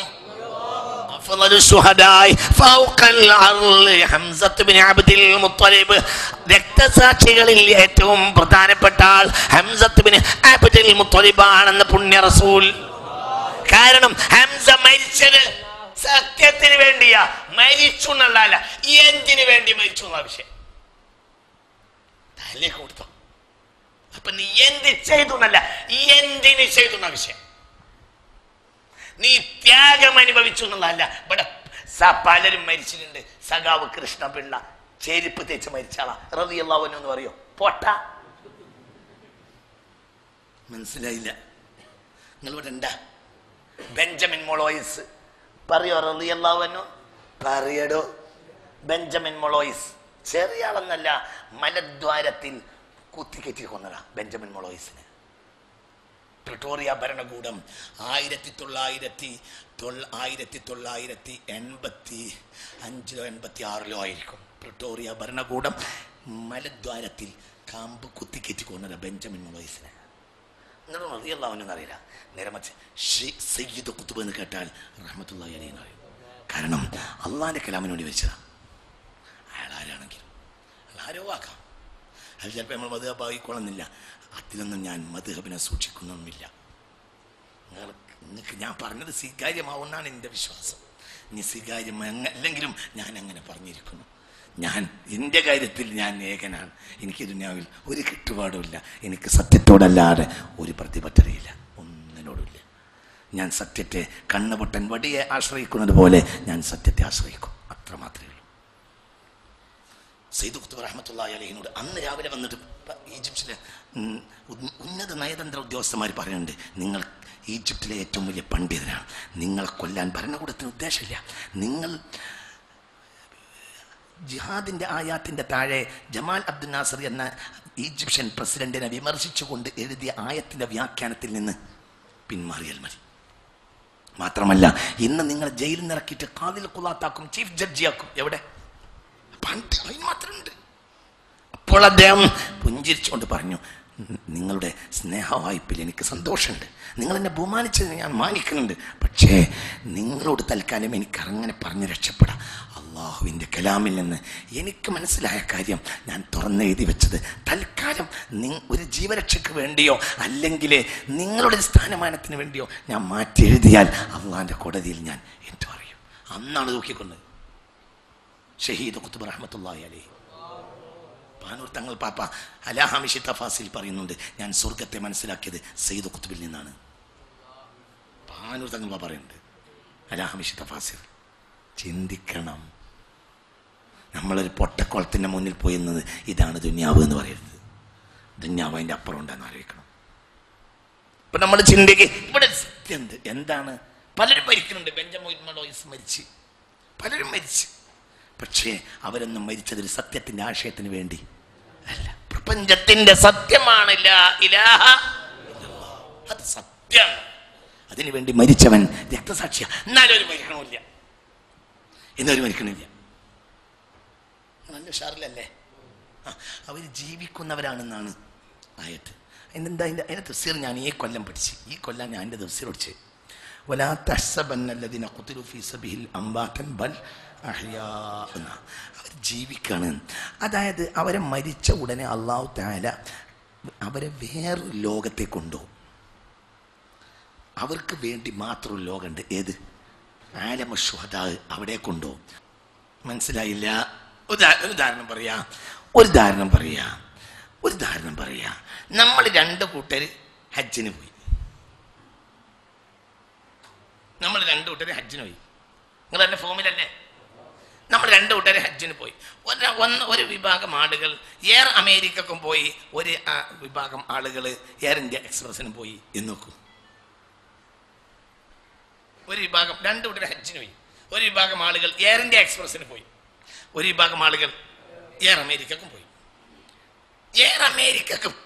അമേരിക്കയിലേക്ക് പോയ ആളുകളെ ആദ്യം കൊണ്ടുപോയത് സാൻ ഫ്രാൻസിസ്കോയിലാണ്. അവിടെ കൊണ്ടുപോയി ഇറങ്ങി 4 ദിവസം അവർക്ക് എല്ലാവിധ സൗകര്യങ്ങളും ചെയ്തു കൊടുത്ത് നയാഗ്ര വെള്ളച്ചാട്ടം കണ്ട്, ഇങ്ങനെ ലോകത്ത് അതൃപ്പമായ പല സംഗതികളും അവർ കണ്ട്. എല്ലാം കഴിഞ്ഞിട്ട് പിറ്റേ 4 ദിവസം കഴിഞ്ഞിട്ട് എന്ത് ചെയ്ത്? നേരെ ജിദ്ദയെ കൊണ്ടുവന്ന് ഇറക്കിയത്. ഇവരോ എയർ ഇന്ത്യയിൽ പോയവരോ കാല് വരെ ഇറക്കാൻ കഴിയൂല. എയർ ഇന്ത്യ എക്സ്പ്രസ് എന്ന് ഞാനൊരു വാക്ക് കൂട്ടിയത് അതാണ്. അള്ളാന്റെ ദുനിയാവിൽ കാലിളക്കാൻ കഴിയാത്തൊരു വാഹനമാണ് എന്ത്?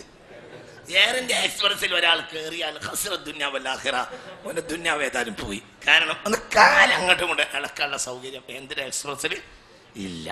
ഈ കോലത്തിൽ മെഹബൂസായിട്ടാണ് മറ്റൊരു പോയി ജിദ്ദിൽ ഇറങ്ങിയത്.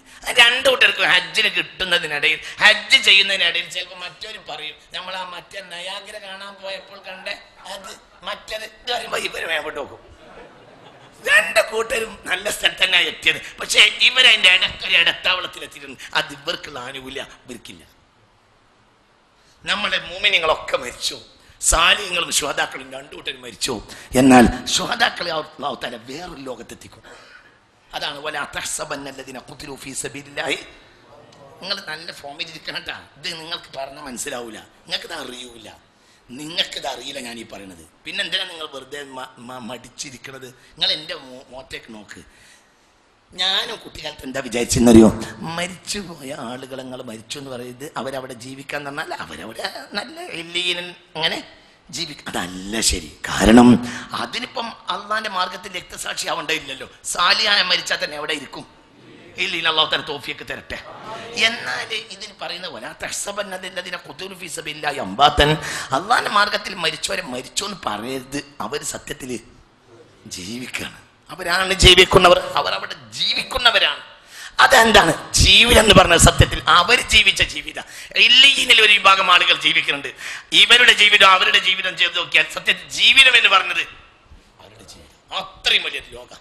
ഇവര് എല്ലാവരും അള്ളാന്റെ കോടതിയിലോ സ്വർഗത്തിലോ എത്തിയിട്ട് ഇടക്കാലത്ത് അനുഭവിച്ച സുഖങ്ങൾ ഇങ്ങനെ പറയുമ്പോൾ ഇല്ലീനിലിരിക്കുന്ന ഒരു അമ്മ അതിമറന്ന് അത്ഭുതപ്പെട്ടു. സത്യത്തിൽ അങ്ങനത്തെ ഒരു കാര്യം അവർക്ക് കിട്ടിയിട്ടില്ല.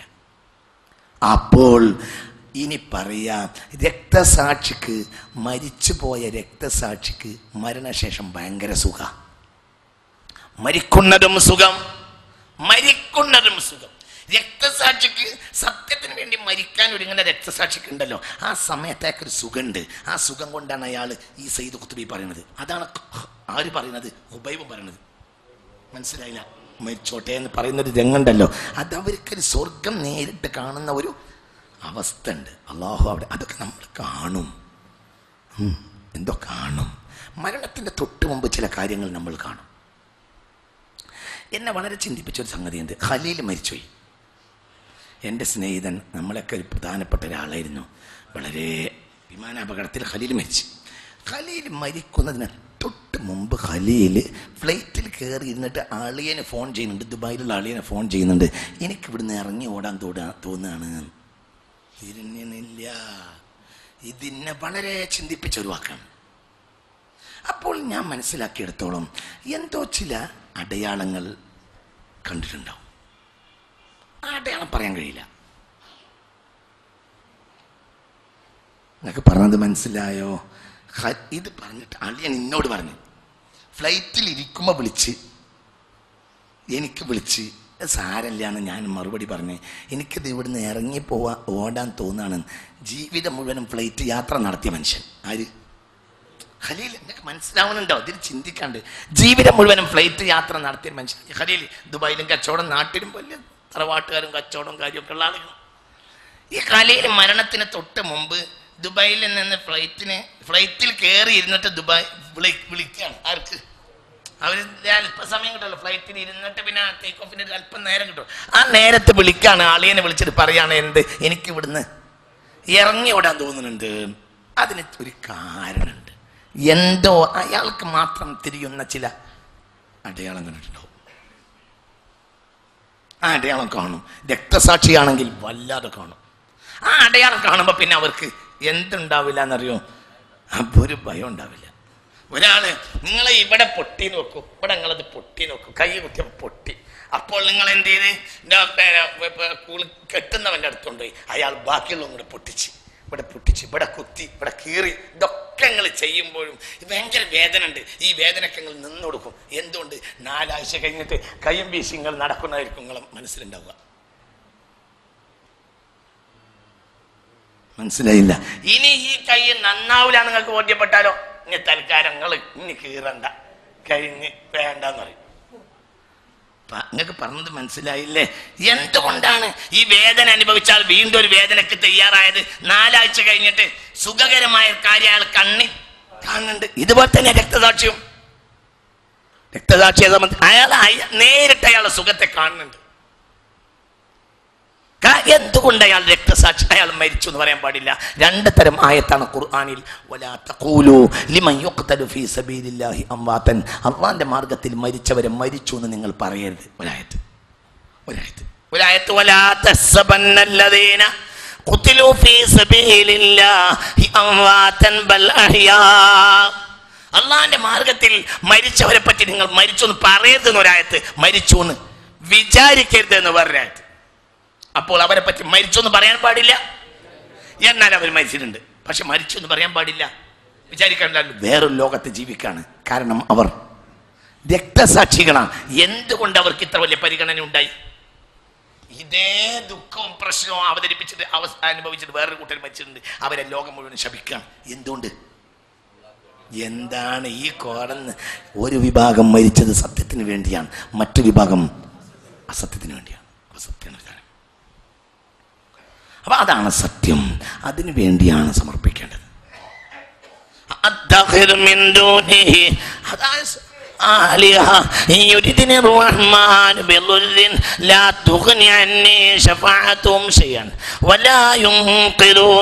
എന്നെ രക്ഷപ്പെടുത്താൻ ഒരാൾക്കും സാധ്യമല്ല. ഞാൻ പ്രപഞ്ചത്തിൽ അംഗീകരിക്കേണ്ട സത്യം അംഗീകരിച്ചിട്ടില്ലെങ്കിൽ എന്നെ രക്ഷപ്പെടുത്താൻ ആർക്കും സാധ്യമല്ല.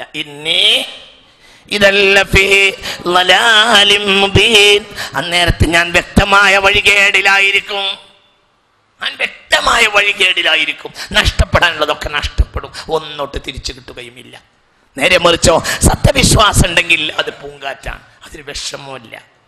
അത് എന്താണെങ്കിലും അതൊരു സന്തോഷകരമായ അവസ്ഥയാണ്. അള്ളാഹു ആ അവസ്ഥ നമുക്ക് നൽകട്ടെ. ഞാൻ നിങ്ങളോട് ഇത് പറഞ്ഞത്, ഞാൻ എൻ്റെ കണ്ണിൻ്റെ മുന്നിൽ ഉള്ള ആളുകളെ കാണിച്ചത് ഒരു ഉദാഹരണത്തിന് വേണ്ടിയാണ് കേട്ടാ. ഞാൻ ഇതിൻ്റെ കണ്ണിൻ്റെ മുന്നിലുള്ള ചില ആളുകളെ കാണിച്ചത് ഉദാഹരണത്തിന് വേണ്ടിയാണ്. വലിയ തറവാട്ടിൽ നിന്ന് ഇറങ്ങി വന്ന ആളുകൾ പാവപ്പെട്ടവരായി ജീവിക്കുക. നമ്മൾ തന്നെ ഈ സദസ്സിലിരുന്നിട്ട് പൈസ പിരിച്ച് വീടുണ്ടാക്കി കൊടുത്തിട്ടുണ്ട്. ആർക്ക്? ജോൺ മുണ്ടക്കൻ. ആരാ ഈ ഇബ്രാഹിം മുണ്ടക്കൻ? ആരാണ്? വലിയ തറവാട്ടിൽ നിന്ന് ഇറങ്ങി വന്ന ആളാ. വലിയ പൈസക്കാരായ തറവാട്ടുകാരെ, കോട്ടയക്കാരായ വലിയ തറവാട്ടിൽ നിന്ന് ഇറങ്ങി വന്നിട്ട് ആ മനുഷ്യൻ ഈ ചീക്കോട് ഒരു പള്ളിൻ്റെ ഇറക്ക് കായ്ച്ച മുഴുവൻ കഴിച്ചുകൂട്ടി. പള്ളിയിലെ മൊല്ലാക്ക ചീത്ത പറയുകയും ചെയ്യും. എന്ന് ഇയാൾ ഇവിടെ കിടക്കും, ഇയാൾക്കൊരു പുരയ്ക്ക് പോകാനില്ല, പുരയില്ല എന്ന് ആര് ചീത്ത അറിയും? മൊല്ലാക്ക. കണ്ടുണ്ടാവില്ലല്ലോ, കണ്ടില്ലാതായാലല്ലേ മൊല്ലാക്കാവുള്ളൂ. മനസ്സിലായില്ലേ? ഇയാളെ ചീത്തറിയാൻ പാടില്ല, ഇയാൾ സ്വർഗത്തിലെ നേതാവാണെന്ന് ഈ കാക്കാക്ക് മനസ്സിലാവില്ല. എന്നോട് വന്നിട്ട് കരഞ്ഞിട്ടാണ് നമ്മൾ പെരണ്ടാക്കി കൊടുത്തത്. ചീക്കോട് പള്ളി കിടന്നിട്ട് മൊല്ലാക്ക ചീത്ത പറഞ്ഞിട്ട് കിടക്കാൻ സമ്മതിക്കണില്ല ഉസ്താദെ, പട്ടിണി കിടന്നോളാം, ഞങ്ങൾ പോരൊക്കെ ഒപ്പുണ്ടാക്കി തരുന്ന് പറഞ്ഞിട്ടാണ് ആ പോരുണ്ടാക്കി കൊടുത്തത്. എവിടുന്ന് ഇറങ്ങി വന്ന ആനയും അമ്പാരിയുള്ള തറവാട്ടിൽ നിന്ന് ഇറങ്ങി വന്നു ഈ ജോൺ മുണ്ടക്കൻ. അയാൾ കുടുംബം അയാളെ ഇറ്റലിക്ക് ബൈബിൾ എടുക്കാൻ പറഞ്ഞു. ഇറ്റലി പോയിട്ടാണ് ബൈബിൾ പഠിച്ചത്. അമേരിക്കൻ രാജ്യങ്ങളിൽ, ഏകദേശ രാജ്യങ്ങളിലൊക്കെ ഇയാൾ ബൈബിൾ പ്രചാരണത്തിന് സന്ദർശിച്ചിട്ടുണ്ട്. ആസ്ട്രേലിയ മുഴുവൻ സഞ്ചരിച്ചിട്ടുണ്ട്. ആര്? ഇവിടെ തേണ്ടി വന്ന മനുഷ്യൻ. അയാളെപ്പോലെ മനോഹരമായി സുറിയാൻ സംസാരിക്കുന്ന ഒരാൾ ഇന്ത്യയിൽ ഉണ്ടാവില്ല, കേരളത്തിൽ ഏതായാലും ഉണ്ടാവില്ല. ഇവിടെ കടുത്ത ഒരു സ്ഥാപനത്തിലേക്ക് അയാളെ പ്രൊഫസറായി വിളിച്ച് സുറിയാൻ പഠിപ്പിക്കാൻ. അപ്പോൾ അയാൾ പോയില്ല. സമുദായത്തിൻ്റെ പൊതുവായ ഐക്യധാരയിൽ നിന്ന് മാറി നിൽക്കുന്നവരുടെ കൂടെ ഞാൻ ഇല്ല, ശമ്പളം കൊടുക്കാറ്. നമ്മൾക്ക് പിന്നെ ആ പരിപാടി ഇല്ലല്ലോ. നിങ്ങളയാളോ ഇല്ല. നിങ്ങൾക്ക് പറഞ്ഞത് മനസ്സിലായോ? നിങ്ങൾക്ക് പറഞ്ഞത് മനസ്സിലാവുന്നുണ്ട്? ഒക്കെ ചെയ്തു. എന്തുകൊണ്ട്? അയാളൊരു വെളിച്ചത്തെ ആശ്രയിച്ചു, ഒരു സത്യത്തെ അവലംബിച്ചു. പിന്നെ ദാരിദ്ര്യാക്ക് വിഷയമല്ല, പട്ടിണിയാക്ക് വിഷയമല്ല, അയാളെ വിഷയം സത്യമാണ്. അയാൾ ഇറങ്ങി വന്നത് സത്യത്തിന് വേണ്ടിയാണ്. അവർക്കതൊക്കെ സന്തോഷകമാണ്. എന്തുകൊണ്ട്? അവരെ കാര്യം ആരെ ഏറ്റെടുത്ത്? മുഹമ്മദ് അബ്ദുള്ള മാഷ് മരിച്ചിട്ട് ഇത് അവർ കൊല്ലാകാൻ പോവാണ്. അദ്ദേഹത്തിൻ്റെ ആണ്ട് നമുക്ക് സമുചിതമായി ദുആ ചെയ്ത് നടത്തണം. അള്ളാഹു അദ്ദേഹത്തിന് മഗ്ഫിറത്ത് കൊടുക്കട്ടെ. അദ്ദേഹം സൂര്യ തേജസ്സാണ്. തേജസ് എന്നറിയാവുന്ന ആളാണ്. ഭയങ്കര മനുഷ്യനാണ് അയാളൊരു അപൂർവ മനുഷ്യനാണ്. അയാൾ. അയാളെ ഭാഗ്യം ആലോചിക്കണം. അയാൾ കയറി വരുന്ന ദിവസം നമ്മൾ ഓതുന്ന ആയത്തേതാ? അല്ലാഹു നൂറുസ് സമാവാതി വൽ അർദ് മസലു നൂരിഹി കമിഷ്കാത്തിൻ ഫിഹാ മിസ്ബാഹ് അൽ മിസ്ബാഹ് ഫീ സുജാജ. ആ ആയത്തിനൊക്കെ അന്ന് പറഞ്ഞ വ്യാഖ്യാനം അന്ന് പിടിച്ചു വെച്ചിരുന്നെങ്കിൽ ഞാൻ പിന്നീട് പലപ്പോഴും കുറിച്ചു വെച്ചിട്ടുണ്ട്. കാരണം ചിലതൊന്നും നമ്മളല്ല പറയാ, നമ്മളെ കൊണ്ട് പറയിപ്പിക്കും. പിറ്റേത്താഴ്ചയും വന്നയാൾ അന്ന് അയാൾ കുറി തൊട്ട് വന്നതാ. പിന്നെ അയാൾ ഇല്ലേ, പിന്നെ അയാൾ എന്തായി? എല്ലാം ഒഴിവാക്കി, കുടുംബം സ്വത്തൊക്കെ ഭാര്യയൊക്കെ എഴുതി കൊടുത്ത് പിന്നെ അയാൾ ദരിദ്രനായി ജീവിച്ച് മരിച്ച്. ജീവിതത്തിൽ ഒരു കഷ്ണം ഇറച്ചി കഴിച്ചിട്ടില്ലാത്ത മനുഷ്യനെ ഉദയത്തറുത്ത്. മനസ്സിലായില്ല ഞങ്ങൾ? ജീവിതത്തിൽ ഒരു കഷ്ണം ഇറച്ചി കഴിച്ചിട്ടില്ലാത്ത മനുഷ്യൻ ഉദയത്തറുക്കാൻ പൈസ കൊടുക്കും. കാരണം അത് സയ്യിദ്ന ഇബ്രാഹിമിന്റെ സുന്നത്താണ്. ചിന്തിക്ക്. അപ്പോൾ മനസ്സിന്റെ വലിപ്പത്തറുണ്ടാവും. എന്തുകൊണ്ട്? അല്ലാഹു കൊണ്ട് ഏറ്റെടുത്ത്. പിന്നെ അവർക്ക് ദുനിയാവ് നിസ്സാരാണ്, പിന്നെ അവർക്ക് വിഷയമില്ല, ഒന്നുമില്ല. ചിന്തിക്ക്.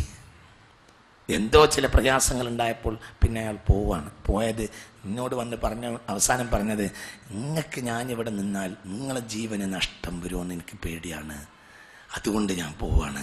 നിങ്ങളെക്കൊണ്ട് സമുദായത്തിന് ഇനിയും ആവശ്യമാണ്. എനിക്കൊരു വിഷയമല്ല, നിങ്ങളുടെ ജീവനെ ഞാൻ ഭയപ്പെടുന്നു, അതുകൊണ്ട് ഞാൻ പോവാണ് എന്ന് പറഞ്ഞ് ആന്ധ്രയിലേക്ക് പോയി. ആ ആഴ്ച അയാൾ മരിക്കുകയും ചെയ്തു. ചിന്തിക്ക്. അവസാനമായി നമ്മളെ വീട് കൂടിയിരിക്കുന്ന ദിവസമാണ് തോന്നുന്നു അയാൾക്ക് വന്ന് കയറുന്നത്. അല്ലെ, അങ്ങനെ തന്നെയല്ലേ എന്നാണ് യാത്ര പറഞ്ഞത്. അള്ളാഹു അദ്ദേഹത്തിന് മഗ്ഫിറത്ത് കൊടുക്കട്ടെ. എത്ര വലിയ മനസ്സിന്റെ വെളിച്ചാണതൊക്കെ, എത്ര വലിയ വെളിച്ചം. അല്ലാഹു വലിയുല്ലദീന ആമനു യുഖ്രിജുഹും മിനൽ-ളുലുമാതി ഇലൻ-നൂർ. അതൊക്കെ സ്വർഗ്ഗത്തിന്റെ മേൽത്തട്ടിലായിരിക്കും. നമ്മളെ കൂട്ടത്തിൽപ്പെട്ട സ്വാലിഹത്തായ ഒരു പെണ്ണ് സ്വപ്നം കണ്ട്. അബ്ദുള്ള മാഷ് മരിച്ചതിന് ശേഷം പിറ്റേന്ന് രാവിലെ വിളിയോട് വിളി, ഈ പെണ്ണ് ഒരു സ്വാലിഹത്തായ, ഒരു ആബിദായ സ്വാലിഹായ ഒരു ആലിമിൻ്റെ മകൾ, ഒരു സ്വാലിഹത്തായ ഒരു പെണ്ണ്, നമ്മളെ കൊടുവള്ളി ക്ലാസ്സിൽ പങ്കെടുക്കുന്ന ഒരു പെണ്ണ് സ്വപ്നം കണ്ട്. അപ്പം ഈ പെണ്ണ് പറയുക, ഞാൻ ഇന്നലെ രാത്രി അബ്ദുള്ള മാഷ സ്വപ്നം കണ്ടിട്ടാണ് ഉസ്താദിനെ വിളിച്ചത്. നട്ടപ്പാതിരക്ക് ഒരു പെണ്ണ് വിളിച്ചിട്ട് ഞാൻ ഫോൺ എടുത്തില്ല. പിറ്റേന്ന് വിളിച്ചിട്ട് ഇങ്ങനെ പറഞ്ഞ്, ഇന്നലെ രാത്രി അബ്ദുള്ള മാഷ സ്വപ്നം കണ്ട് ഞെട്ടി ഉണർന്ന് നോക്കുമ്പോൾ ഞാനൊരു ലോകം കണ്ട്, ആ ലോകത്തിൽ രാജാവിനെ പോലെ ഇരിക്കുക. അബ്ദുള്ള മാഷ് ആ ലോകത്തെ വർണ്ണിക്കാൻ എനിക്ക് കഴിയില്ല. അവിടുത്തെ സുഗന്ധൻ്റെ മൂക്കിലേക്ക് അടിച്ചു വീശി, ഉറങ്ങിക്കിടക്കണൻ്റെ മൂക്കിലേക്ക് അടിച്ചു വീശി ആ സുഗന്ധം. ഒരു ലോകൻ്റെ ജീവിതത്തിൽ ഞാൻ കണ്ടിട്ടില്ല. എല്ലാവരും ആ മനുഷ്യനെ വർണ്ണിക്കുകയും ആ മനുഷ്യന് വേണ്ടി എൻ്റെ അടുത്തേക്ക് അടുക്കുകയും ആ മനുഷ്യനെല്ലാവരും ആശ്ലേഷിക്കുകയും ചെയ്യുന്ന ഒരു വലിയ കിരീടം വെച്ച സുൽത്താനായിട്ട് ഒരു വലിയ ലോകത്തിരിക്കുന്നുണ്ട്. ആര്? ഹബീബായ റസൂലുള്ള പറഞ്ഞു, മരിച്ചുപോയ ആളുകളെ കുറിച്ച് ഇതിനെപ്പോൾ നിങ്ങൾക്ക് അയാളുടെ സ്ഥാനത്തെപ്പറ്റി ബിഷാറത്ത് ലഭിക്കുമെന്ന് പുണ്യ റസൂൽ. നിങ്ങൾക്ക് അള്ളാഹു തആല സ്വപ്നത്തിലൂടെ സന്തോഷം അറിയിച്ചു, അവരിവിടെ ഇരിക്കും, ഇവിടെ ഇരിക്കും. അള്ളാഹു തആല അദ്ദേഹത്തിന് സന്തോഷം നൽകട്ടെ. ആ പാഴൂർ, ആ പള്ളിയുടെ മുന്നിൽ കാണുന്ന ആ മണ്ണിന്റെ കൂനുണ്ടല്ലോ, അതിനടിയിൽ സ്വർഗ്ഗമാണ്, അതിനടിയിൽ സ്വർഗ്ഗമാണ്. സംശയിക്കണം. എല്ലാം ഒഴിവാക്കിയതാണ്. വളരെ എഡ്യൂക്കേറ്റഡായ മക്കൾ, എഡ്യൂക്കേറ്റഡായ ഭാര്യ, തറവാട്, കുടുംബം, സമ്പത്ത്, എല്ലാം എല്ലാം ഒഴിവാക്കി. ആർക്ക് വേണ്ടി? എന്തുകൊണ്ട്? ഇവിടെ കഴിഞ്ഞുകൂടിയാൽ ഇനി ഇതല്ല ഫീ, ഞാൻ വഴികേടിലാണ്, വ്യക്തമായ വഴികേടിലാണ് എന്ന് അദ്ദേഹത്തിന് ബോധമുണ്ടായി. അന്നേരം രാത്രി ആലോചിച്ച് അദ്ദേഹത്തിന്റെ ഒരു വാക്ക്, ട്രെയിൻ യാത്രയിൽ ഏതോ ഒരു പഴയ സുഹൃത്ത് അദ്ദേഹത്തോട് ചോദിച്ചത്, ഉണ്ണി നിങ്ങൾ നമ്മളെ ആ പഴയതെന്ന് മാറിയില്ലേ? അപ്പൊ പറഞ്ഞു, അങ്ങനെ പറയാ, ഞാൻ എൻ്റെ പഴയതിലേക്ക് മടങ്ങി വന്നു എന്ന് പറയാ. ഞാൻ സാലിഹായി ജനിച്ചവനാണ്, പിന്നെ നിങ്ങളെ കൂട്ടത്തിൽപ്പെട്ട് നാശായടാ. ഇപ്പൊ ഞാൻ എൻ്റെ തറവാട്ടിലേക്ക് തന്നെ മടങ്ങി വന്നു. കുല്ലു മൗലൂദിൻ യൂലദു അലൽ ഫിത്ര, എല്ലാവരും മുസ്ലിമായി നല്ലവരായി ജനിച്ചിട്ട് സാഹചര്യം അയാളെ നാശാക്കിയതാണ്. അള്ളാഹു കൊടുത്തത് അള്ളാഹുവിനെ അംഗീകരിക്കുന്ന ഒരു മനസ്സോടു കൂടിയാണ്. മനസ്സിലാവുണ്ട് പറഞ്ഞത്? ഇത് എത്ര ആൾ പറയും? ഇത് നമ്മളെ കൂട്ടത്തിൽ എത്ര ആൾ പറയും? ബാപ്പയും ഉമ്മയും മുസ്ലിം എത്ര ആൾ പറയും? അതാണ്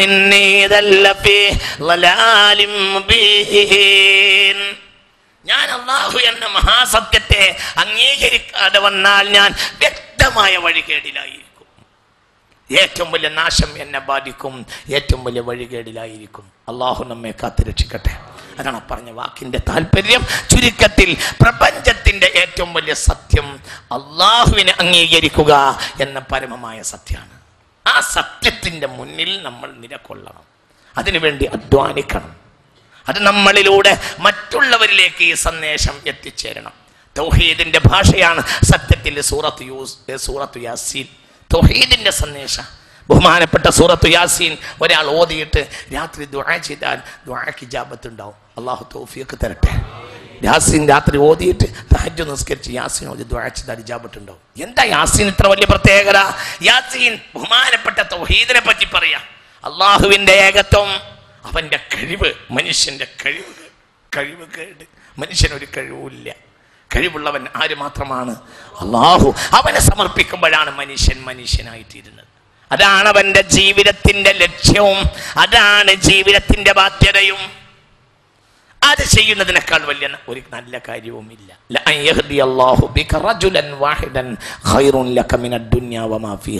ഈ ലോകം മുഴുവനും എനിക്ക് കിട്ടുന്നതിനേക്കാൾ നല്ലത് ഒരാൾക്കെങ്കിലും എന്നെ കൊണ്ട് പരിശുദ്ധമായ ഹിദായത്ത് ലഭിക്കലാണ് എന്ന് പുണ്യ റസൂൽ. അതുകൊണ്ട് ഇന്നി ആമൻതു ബിറബ്ബിക്കും ഫസ്മഊൻ ഖീല ദുഖുലിൽ ജന്ന ഖാല യാ ലൈത ഖൗമി യഅലമൂൻ ബിമാ ഗഫറ ലി റബ്ബി വജഅലനി മിനൽ മുക്രമീൻ.